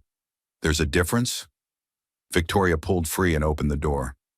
As she stepped into the hallway, she heard Jennifer Walsh say, "This erratic behavior supports our case perfectly." The elevator ride down felt like traveling from one world to another. In the penthouse, she was Marcus Morrison's unstable wife, who needed professional intervention. In the lobby, she was Victoria Chen Morrison, a woman who had just walked away from everything she knew to protect her unborn daughter. The doorman looked surprised to see her. "Mrs. Morrison, do you need a car?" "No, thank you. I'm meeting my sister." Victoria walked out into the bright Manhattan morning, feeling both terrified and exhilarated. She had no plan, no money beyond what was in her wallet, and no idea what would happen next. But for the first time in 20 years, she was making her own choices. As she hailed a taxi to take her to Sarah's apartment, Victoria realized that the team upstairs was probably already spinning her departure as further evidence of her mental instability. They would use her flight to safety as proof that she posed a danger to Emma. The fight for her daughter hadn't even begun, and Victoria was already losing. But at least now she knew she was in a fight. Victoria walked 20 blocks before realizing she had nowhere to go. The October morning air felt sharp against her face, each breath a reminder that she was free from the suffocating atmosphere of Marcus's carefully controlled world. Her pregnant body protested the unaccustomed exercise, but her mind felt clearer than it had in years. She called Sarah from a coffee shop in Midtown, her hands shaking as she dialed. "Victoria, thank God. I've been trying to reach you since yesterday. Are you okay?" "I left him," Victoria said, the words feeling foreign in her mouth. "I walked out." There was a pause, then Sarah's voice came back fierce and protective. I'm coming to get you. Where are you? 20 minutes later, Victoria found herself in Sarah's small but warm Brooklyn apartment, surrounded by the controlled chaos of a life lived authentically. Books stacked everywhere, plants that seemed to thrive despite irregular watering, and photos of family and friends covering every surface. I've been waiting 20 years for you to leave him, Sarah admitted as she made tea with hands that trembled slightly. Why didn't you say something? Would you have listened? Victoria considered this honestly. Probably not. Sarah sat down across from her sister, studying the bruise that had darkened overnight. Victoria, what he did was assault. In front of witnesses. You could press charges. His lawyers are already building a case that I'm mentally unfit to be a mother. If I fight him legally, they'll use it as evidence that I'm vindictive and unstable. And if you don't fight him, he gets to control the narrative completely. Victoria pulled out her phone, which had been buzzing constantly with notifications. Look at this. She showed Sarah the flood of messages from strangers around the world. Women sharing their own stories of abuse, offering resources, providing support. But mixed in were cruel comments questioning her motives, her timing, her worthiness as a victim. The internet is a double-edged sword, Sarah observed. But look at these numbers. Victoria, thousands of women are supporting you. One message in particular caught Victoria's attention. It was from a woman named Jennifer Martinez. I stayed with my abusive husband for 15 years because I thought leaving would be worse for my children. I was wrong. My kids are happier, healthier, and safer now.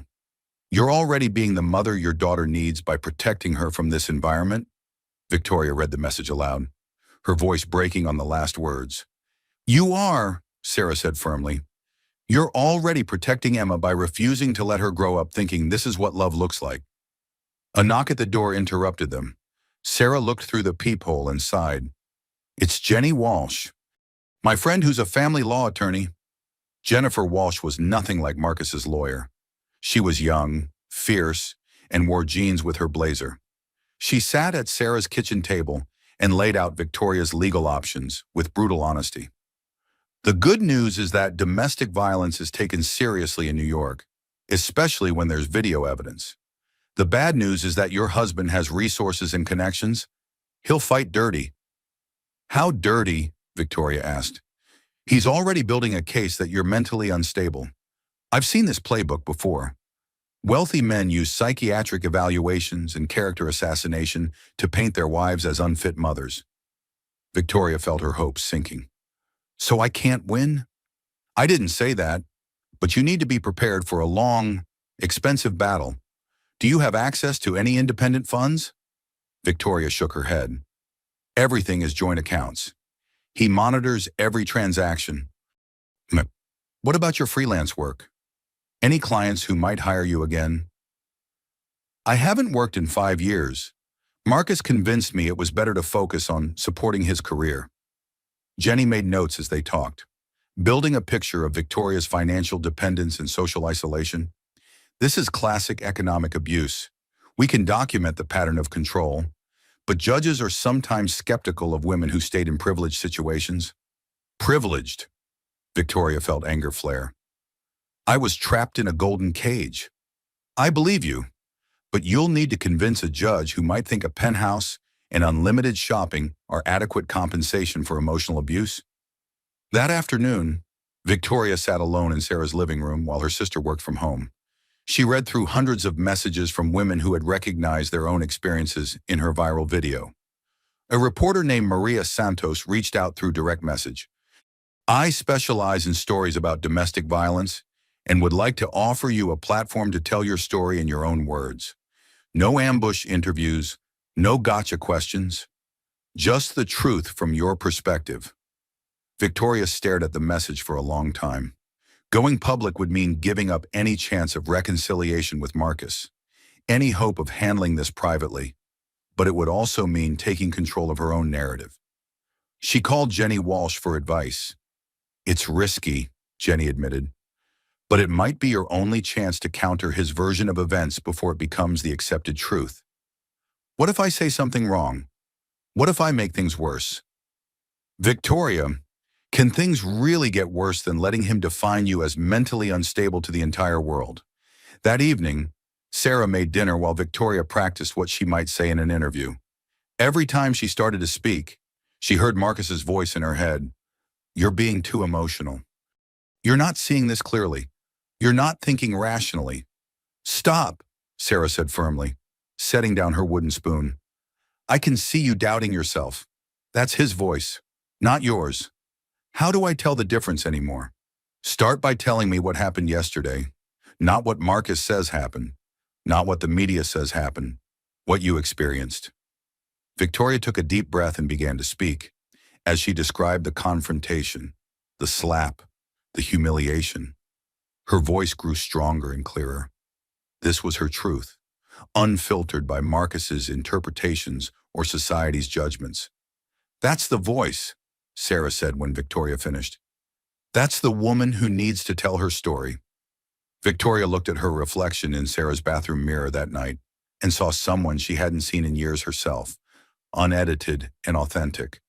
The woman looking back at her was bruised but not broken, frightened but not defeated. She picked up her phone and typed a response to Maria Santos. I'm ready to tell my story. The interview was scheduled for the next day.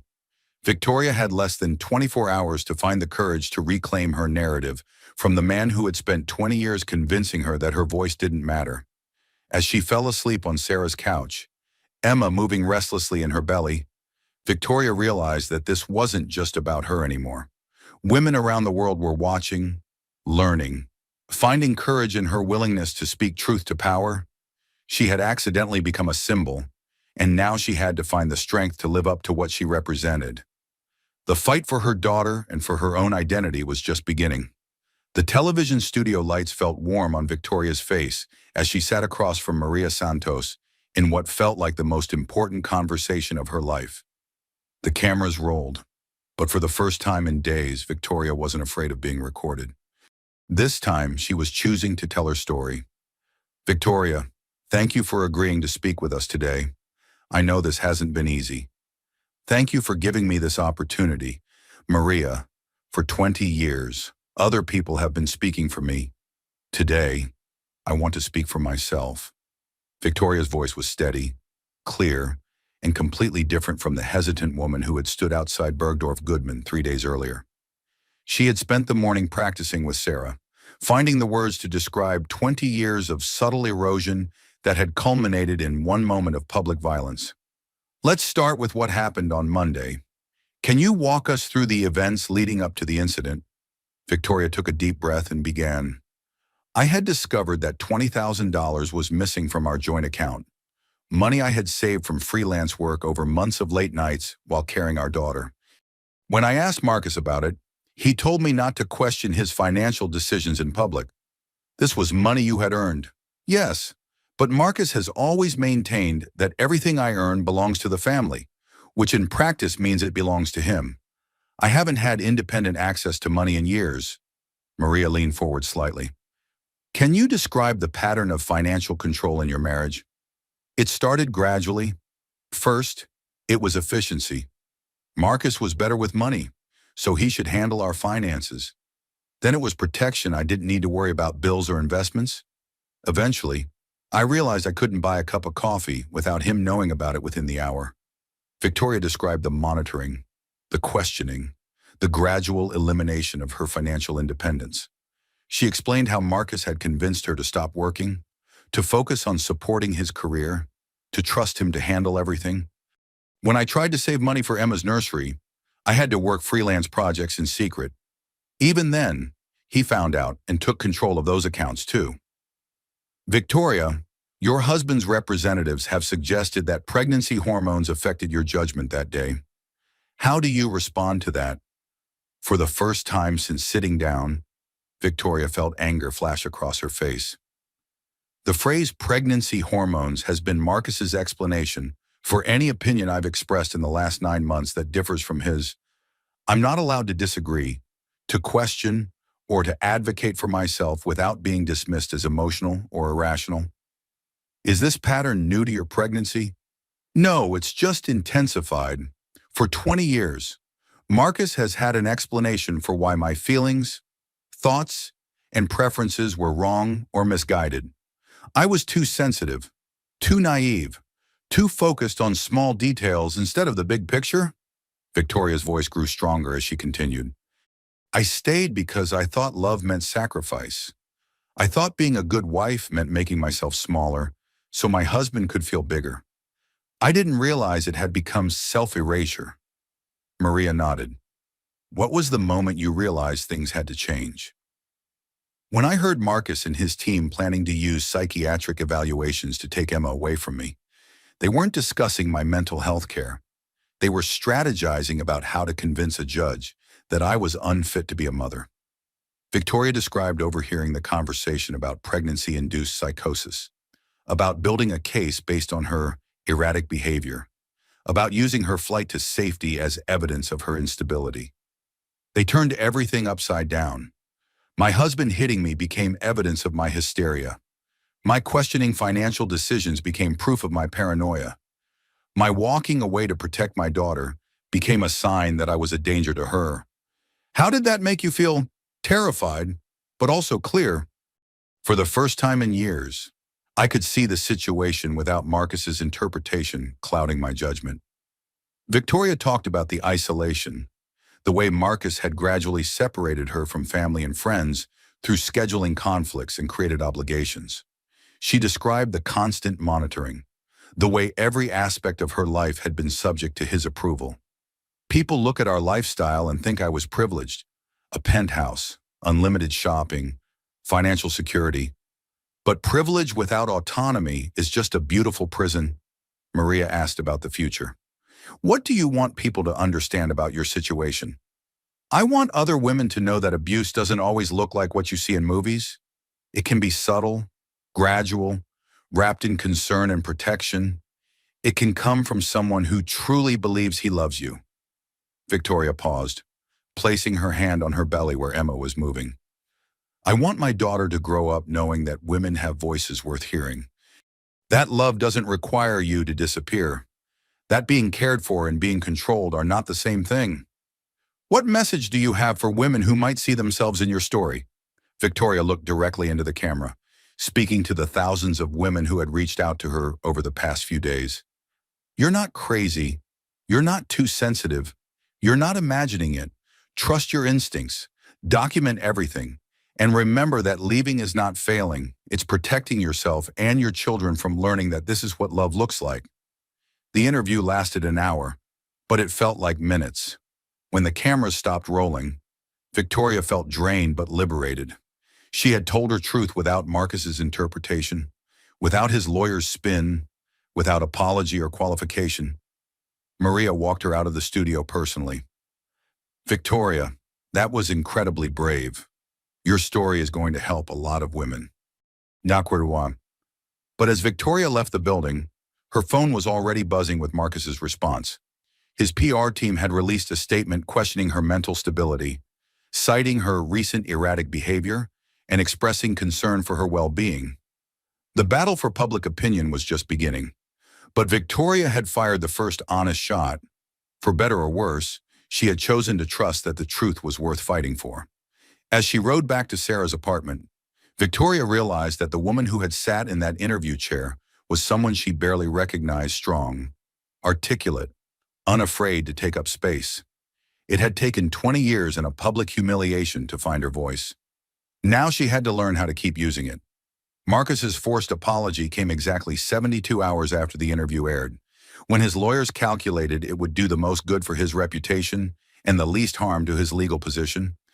Victoria watched it from Sarah's couch, her hand resting on her belly as Emma kicked restlessly, as if sensing her mother's tension. The video was professionally produced, shot in Marcus's home office with careful lighting that made him look remorseful but not weak. He wore a navy sweater instead of his usual business attire, sitting behind his desk with family photos strategically positioned in the background. I want to address the incident that occurred earlier this week involving my wife Victoria and myself, Marcus began, his voice carefully modulated to convey regret without admitting legal liability. Victoria noticed how he called it the incident, as if her public humiliation was some kind of natural disaster, rather than his choice to strike her.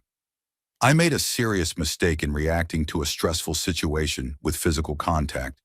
This was wrong, and I apologize to Victoria, to our unborn daughter, and to everyone who witnessed my momentary lapse in judgment. Momentary lapse in judgment, Victoria repeated bitterly. Not abuse, not assault, a lapse in judgment.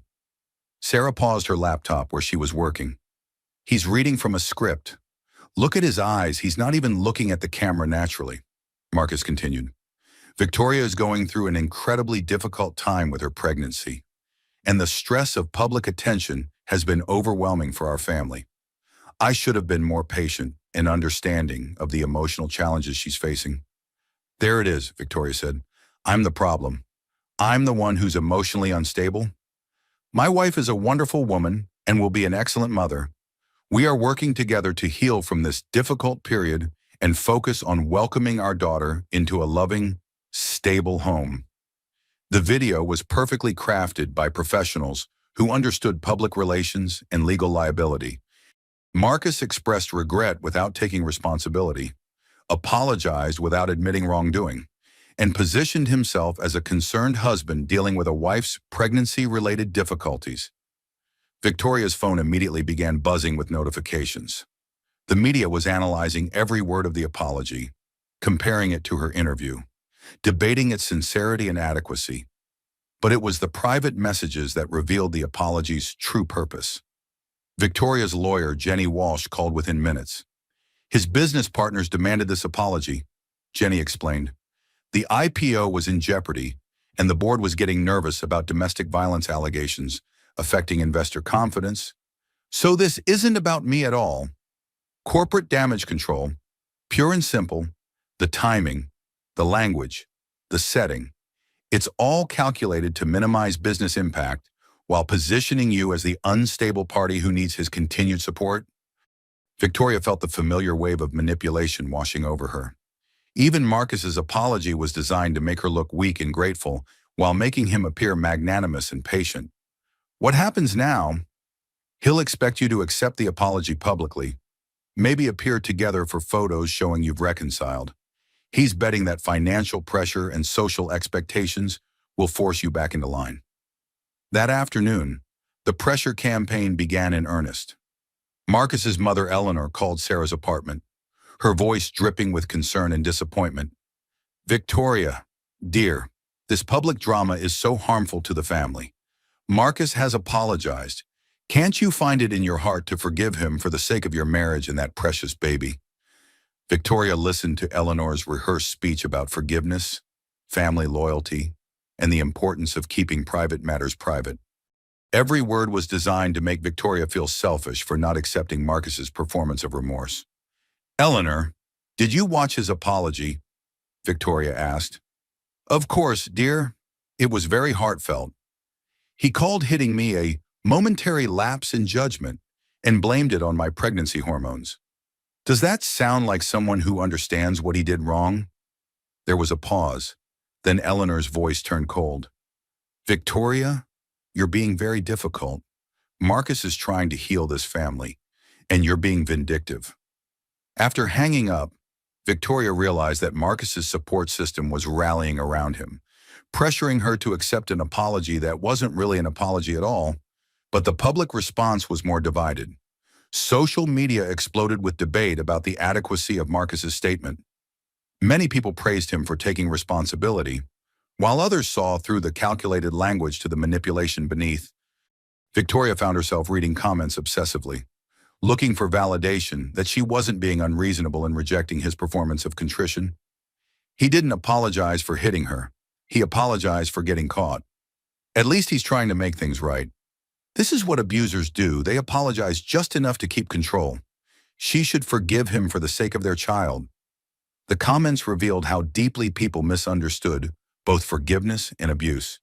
They wanted a tidy resolution where the powerful man said sorry and the injured woman graciously accepted, allowing everyone to move on without examining the deeper patterns of control and manipulation. That evening, Marcus showed up at the hospital during Victoria's routine prenatal appointment, creating a media spectacle that forced her into an impossible position. Cameras waited outside as he played the devoted husband, carrying flowers and wearing an expression of loving concern.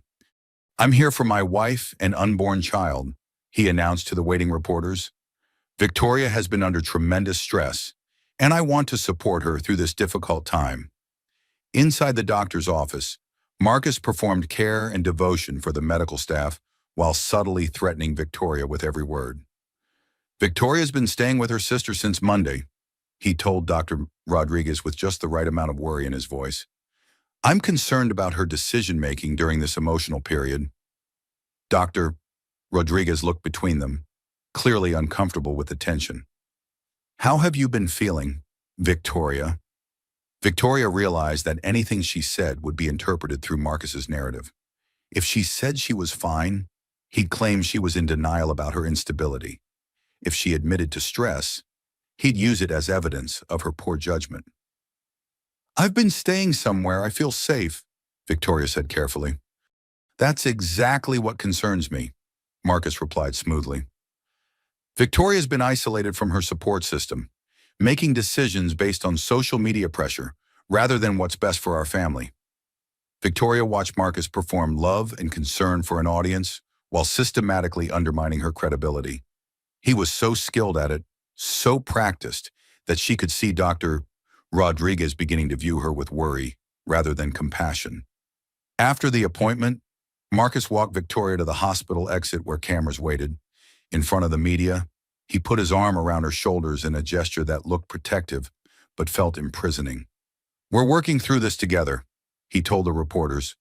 "Victoria needs support and understanding, not judgment." Victoria realized she was trapped in his narrative performance. If she pulled away from his touch, she'd look unstable and vindictive. If she stayed silent, she'd appear to be accepting his version of events. Instead, she looked directly into the cameras and spoke with the clarity she'd found in her interview. "The only stress in my life is wondering what Marcus will take from me next," she said calmly. The reporters erupted with questions, but Victoria walked away, leaving Marcus to explain why his wife had just contradicted his story of reconciliation and healing. As she got into Sarah's car, Victoria realized that Marcus's apology had been a trap designed to force her back into compliance. But her refusal to accept his performance had revealed something crucial. She was no longer the woman who could be manipulated into silence. The battle was far from over, but Victoria had just won an important round by refusing to participate in Marcus's theater of false remorse. Victoria's water broke during the morning news segment, analyzing Marcus's latest legal filing. She was sitting at Sarah's kitchen table, reading emails from women around the world who had found courage in her story, when she felt the warm rush of fluid and realized Emma had decided it was time to join the fight. "Sarah," Victoria called out, trying to keep her voice calm despite the surge of panic and excitement coursing through her body. "I think we need to go to the hospital." The labor progressed quickly, as if Emma was as eager to escape the conflict as her mother had been. By the time they reached the hospital, Victoria's contractions were coming every 3 minutes, and she could barely walk between waves of pain. Dr. Rodriguez met them in the maternity ward, her familiar face a welcome sight in the chaos of admission procedures and medical assessments. "How are you feeling, Victoria?" "Scared," Victoria admitted as another contraction peaked. "Not about the birth, about what happens after." Dr. Rodriguez squeezed her hand. "Let's focus on bringing Emma safely into the world. Everything else can wait," but everything else couldn't wait, because Marcus arrived 20 minutes later with his lawyer, his publicist, and a carefully prepared statement about his parental rights. Victoria could hear his voice in the hallway, projecting authority and concern for the benefit of hospital staff and any lurking reporters. "I understand my wife has requested that I not be present for the birth," Marcus announced loudly enough for multiple people to hear. "While I respect her wishes during this emotional time, I want everyone to know that I'm here to support Victoria and our daughter in whatever way I can." Victoria was between contractions when the nurse delivered his message. "Mrs. Morrison, your husband is asking to speak with you." "No," Victoria said firmly. "I've made my wishes clear. He's saying he has parental rights. He has no rights in this delivery room that I don't grant him, Jenny Walsh interrupted, appearing at Victoria's bedside with legal documents in hand. These papers establish Victoria's right to control who is present during her medical procedure. Victoria had never been so grateful to see her lawyer, who had anticipated Marcus's tactics and prepared accordingly. But Marcus wasn't finished. His voice carried down the hospital corridor as he spoke to reporters who had somehow gained access to the maternity floor. I'm deeply concerned about the isolation my wife has experienced over the past week. She's been cut off from her family, surrounded by people who are encouraging her to view our marriage problems as more serious than they are. Even in active labor, Victoria could hear the manipulation in his words. He was painting her support system as the problem, positioning himself as the reasonable party being unfairly excluded from his daughter's birth. Victoria's decision-making has been affected by the stress of this situation, Marcus continued. I'm worried about her mental state and how it might impact her ability to care for our newborn daughter.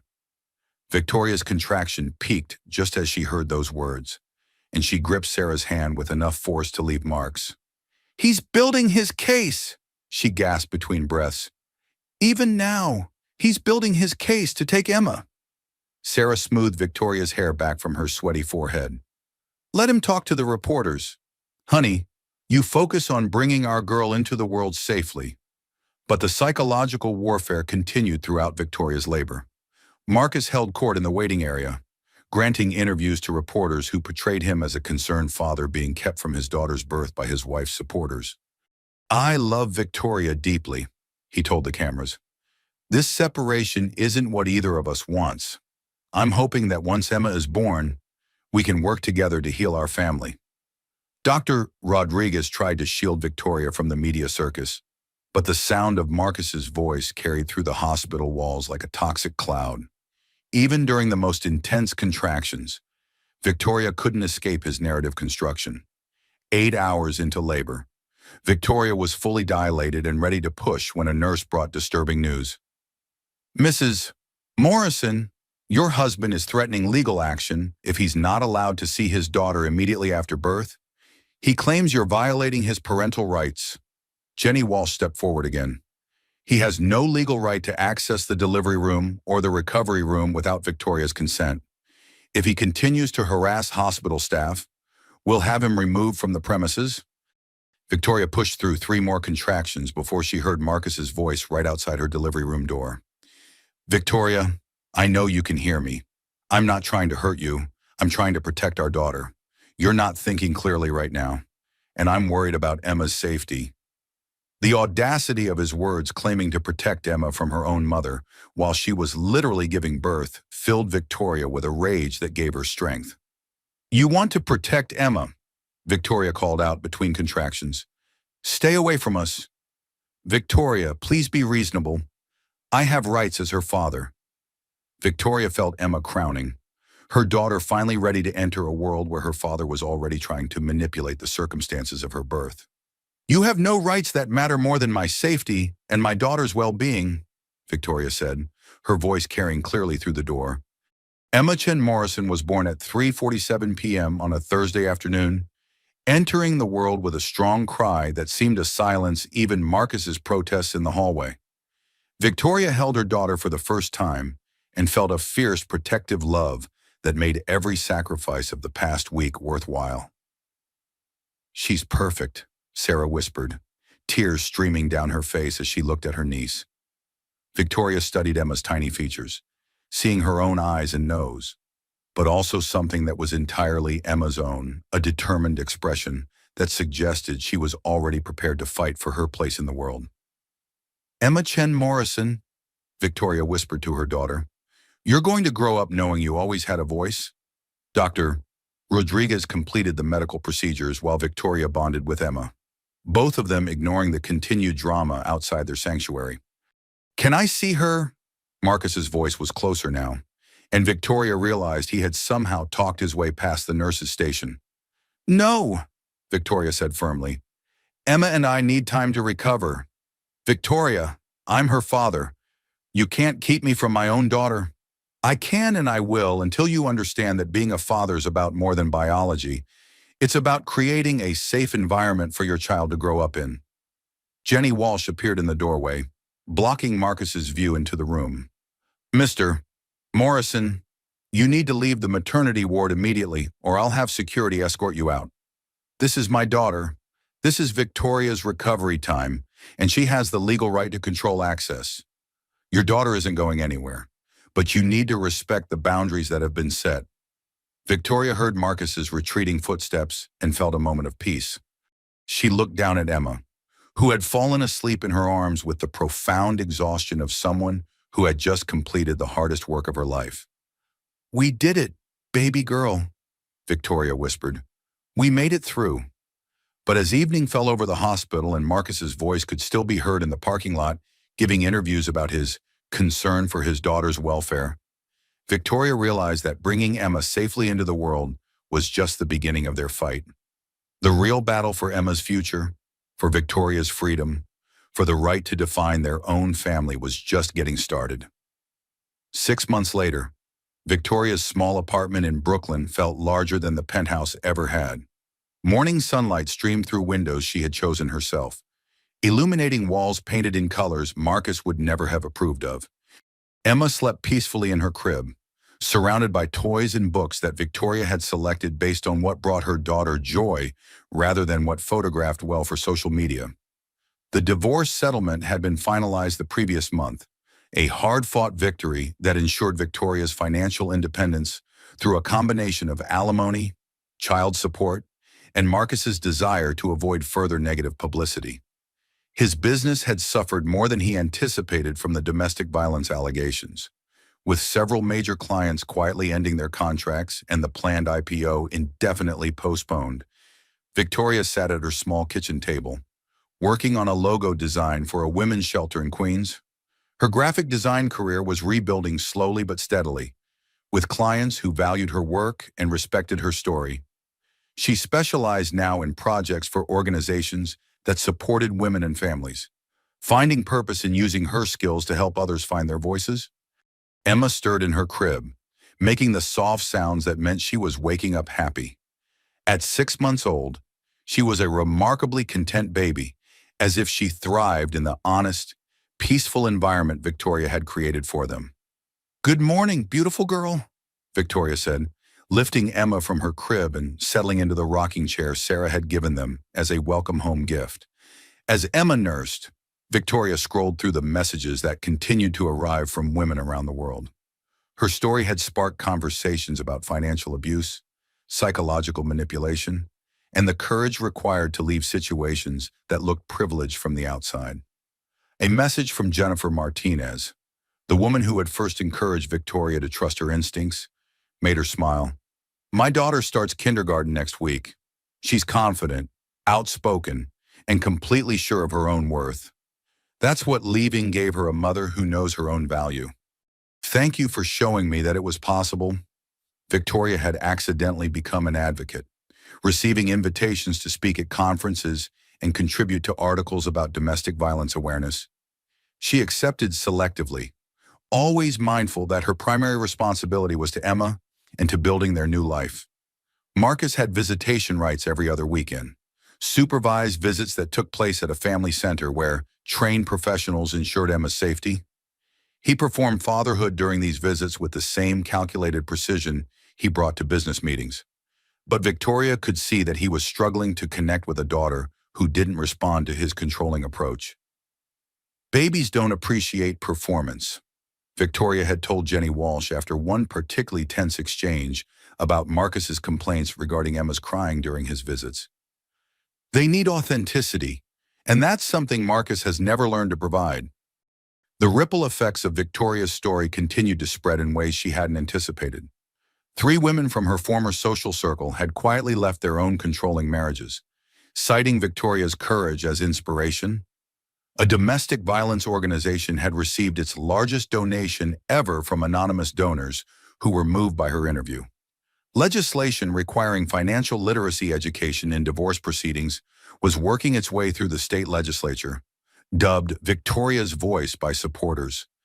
Victoria's relationship with her sister had deepened into something precious and sustaining. Sarah visited twice a week, helping with Emma and providing the emotional support that had been systematically eliminated from Victoria's life during her marriage. "Do you ever miss it?" Sarah asked one afternoon as they watched Emma play with blocks on the living room floor. The financial security, the lifestyle. Victoria considered the question honestly.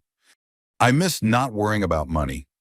I miss the convenience of having someone else handle logistics, but I don't miss feeling like I was disappearing piece by piece. And you don't miss Marcus. I miss the man I thought he was when we got married. But that person might never have existed outside my imagination." Emma chose that moment to pull herself up to standing, holding onto the coffee table with a look of determined concentration that made both women laugh. "She's going to be walking soon," Sarah observed. "Everything early, just like her dramatic entrance into the world," Victoria replied, scooping Emma up and spinning her gently through the air. That evening, Victoria received a call from Maria Santos, the journalist who had given her the platform to tell her story. "Victoria, I wanted to let you know that our interview just won a journalism award for coverage of domestic violence issues. But more importantly, it's been used in training programs for police officers, social workers, and family court judges. Your willingness to speak openly is changing how professionals respond to abuse cases." Victoria felt the weight and privilege of having her pain serve a larger purpose. "I'm glad something positive came from the worst period of my life. How are you doing now?" Victoria looked around her small apartment, at Emma playing contentedly on the floor, at the artwork on her easel, at the life she had built from the ashes of her marriage. "I'm learning who I am when I'm not performing someone else's version of myself. It's terrifying and exhilarating at the same time." As she prepared Emma for bed that night, Victoria reflected on the journey that had brought them to this moment. The viral video that had once filled her with shame now felt like the catalyst for the most important transformation of her life. She read Emma a bedbook about a brave princess who saved herself, watching her daughter's eyes grow heavy with sleep. "You're going to grow up knowing that women have voices worth hearing," Victoria whispered as Emma drifted off. "You'll never have to find your voice, baby girl, because you'll grow up knowing you always had it." Outside their window, Brooklyn was settling into evening, and Victoria felt the deep satisfaction of a life lived authentically. She had lost a marriage, a lifestyle, and a social position, but she had gained something infinitely more valuable, the knowledge that she could trust herself, protect her daughter, and build a future based on truth rather than performance. The woman who had stood outside Bergdorf Goodman 6 months earlier, afraid to question her husband's financial decisions, felt like someone from another lifetime. In her place was a mother, an advocate, and a survivor who had learned that the most radical act she could perform was simply being herself. Victoria stood before her bathroom mirror on a crisp April morning, 9 months after the slap that changed everything. The ritual was the same as it had been during her marriage morning light: careful assessment, preparation for the day ahead, but everything else had transformed so completely that she barely recognized the woman looking back at her. Gone was the carefully constructed facade that Marcus had required. Her hair was shorter, cut in a style she had chosen herself. Her clothes were comfortable rather than photograph-ready. Most importantly, her eyes held something that had been missing for 20 years, the spark of someone who knew her own worth. Emma, now 10 months old, sat in her high chair babbling contentedly while Victoria prepared breakfast. Her daughter's first clear word had been, "Mama," spoken with such conviction that Victoria had cried with joy. Emma would grow up hearing women's voices valued, seeing decisions made collaboratively, witnessing love that didn't require anyone to disappear. "What do you think? Emma, should Mama wear the blue shirt or the green one today?" Emma clapped her hands and pointed to the green shirt, and Victoria smiled as she put it on. Such a small choice, but one that represented the thousands of decisions she now made for herself every day. Victoria was preparing for her first major speaking engagement, addressing a conference of family court judges about recognizing patterns of economic and psychological abuse.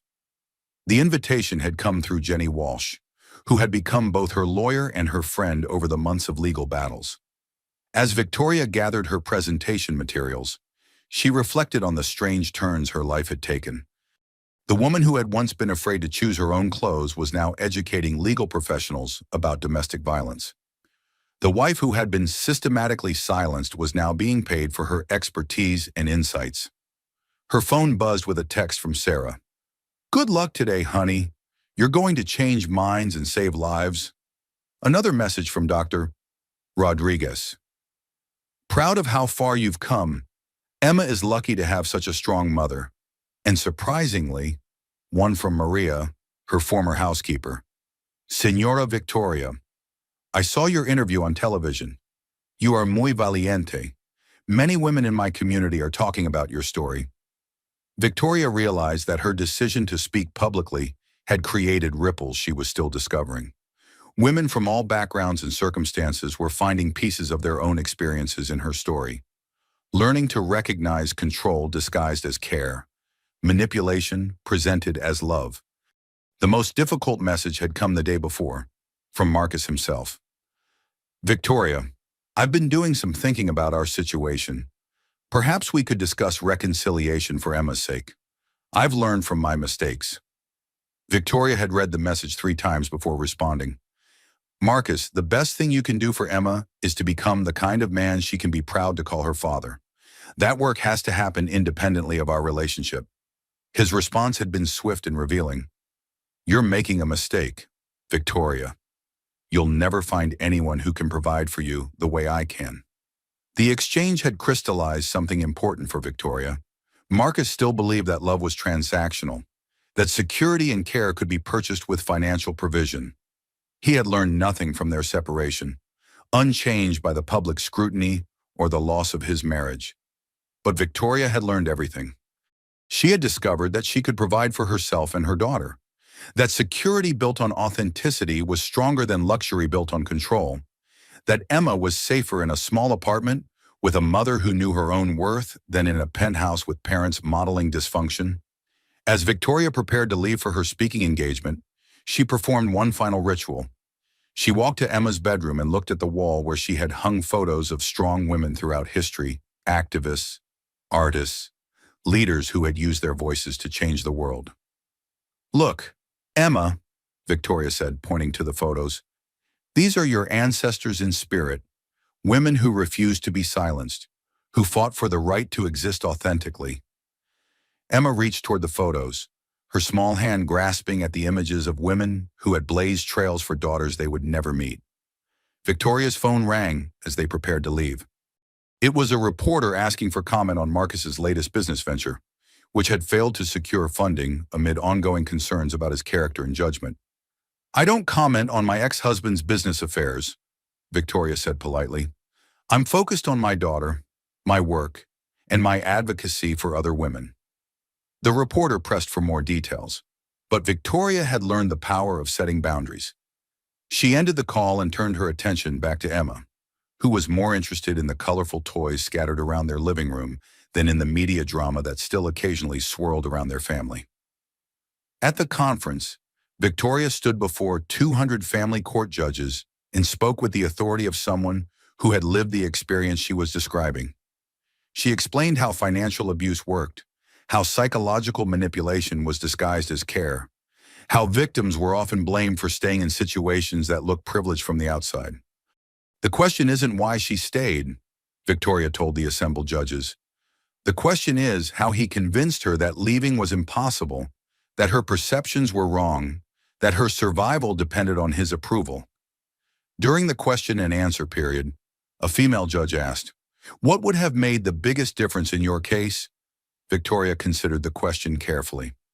"Someone in authority believing my story without requiring me to prove that my cage was real? Abuse victims shouldn't have to provide evidence that their pain meets some external standard of validity." After her presentation, Victoria was approached by dozens of legal professionals who wanted to learn more, who shared their own concerns about cases they had handled, who acknowledged that her story had changed how they would approach similar situations in the future. On the train home to Brooklyn, Victoria received a message that made her smile. It was from a woman named Claire who had attended her presentation via live stream. Your talk gave me the courage to call a lawyer today. After 15 years of being told I was too sensitive, too emotional, too demanding, I'm finally ready to trust that my feelings are valid. Thank you for showing me that leaving is not failure, it's self-preservation. Victoria realized that her greatest victory wasn't the financial settlement or the custody agreement or even the public vindication of her story. It was the growing number of women who were finding their own voices through her willingness to use hers. That evening, as she gave Emma her bath and prepared her for bed, Victoria reflected on the journey that had brought them to this place. The viral video that had once humiliated her had become the catalyst for a life she couldn't have imagined while married to Marcus. Emma, Victoria said as she rocked her daughter to sleep, I used to think love meant making yourself smaller so someone else could feel bigger. Now I know love means growing together, supporting each other's authentic selves, celebrating rather than controlling each other's strength. Emma fell asleep to the sound of her mother's confident voice, the same voice that would teach her about boundaries, respect, and the difference between love and possession. As Victoria closed the children's book, they had been reading a story about a brave princess who saved herself. She realized that the woman in the mirror that morning was someone she was still getting to know. After 20 years of performing Marcus's version of a perfect wife, she was finally discovering who Victoria Chen Morrison really was when she wasn't trying to be anyone else. The apartment was quiet now, filled with the peaceful sounds of a home built on truth rather than performance. Victoria looked out her window at the Brooklyn skyline and felt profound gratitude for the courage that had brought her here. Tomorrow would bring new challenges, new opportunities to use her voice, new chances to show Emma what authentic love looked like. But tonight, Victoria simply sat in the knowledge that she had survived, thrived, and helped other women find the strength to do the same. The slap that had humiliated her in public had become the moment she found her power. What had seemed like her weakest moment had actually been her strongest, the moment she stopped accepting someone else's definition of her worth and began to write her own story. Victoria Chen Morrison had finally learned to recognize the woman in the mirror, and she liked what she saw.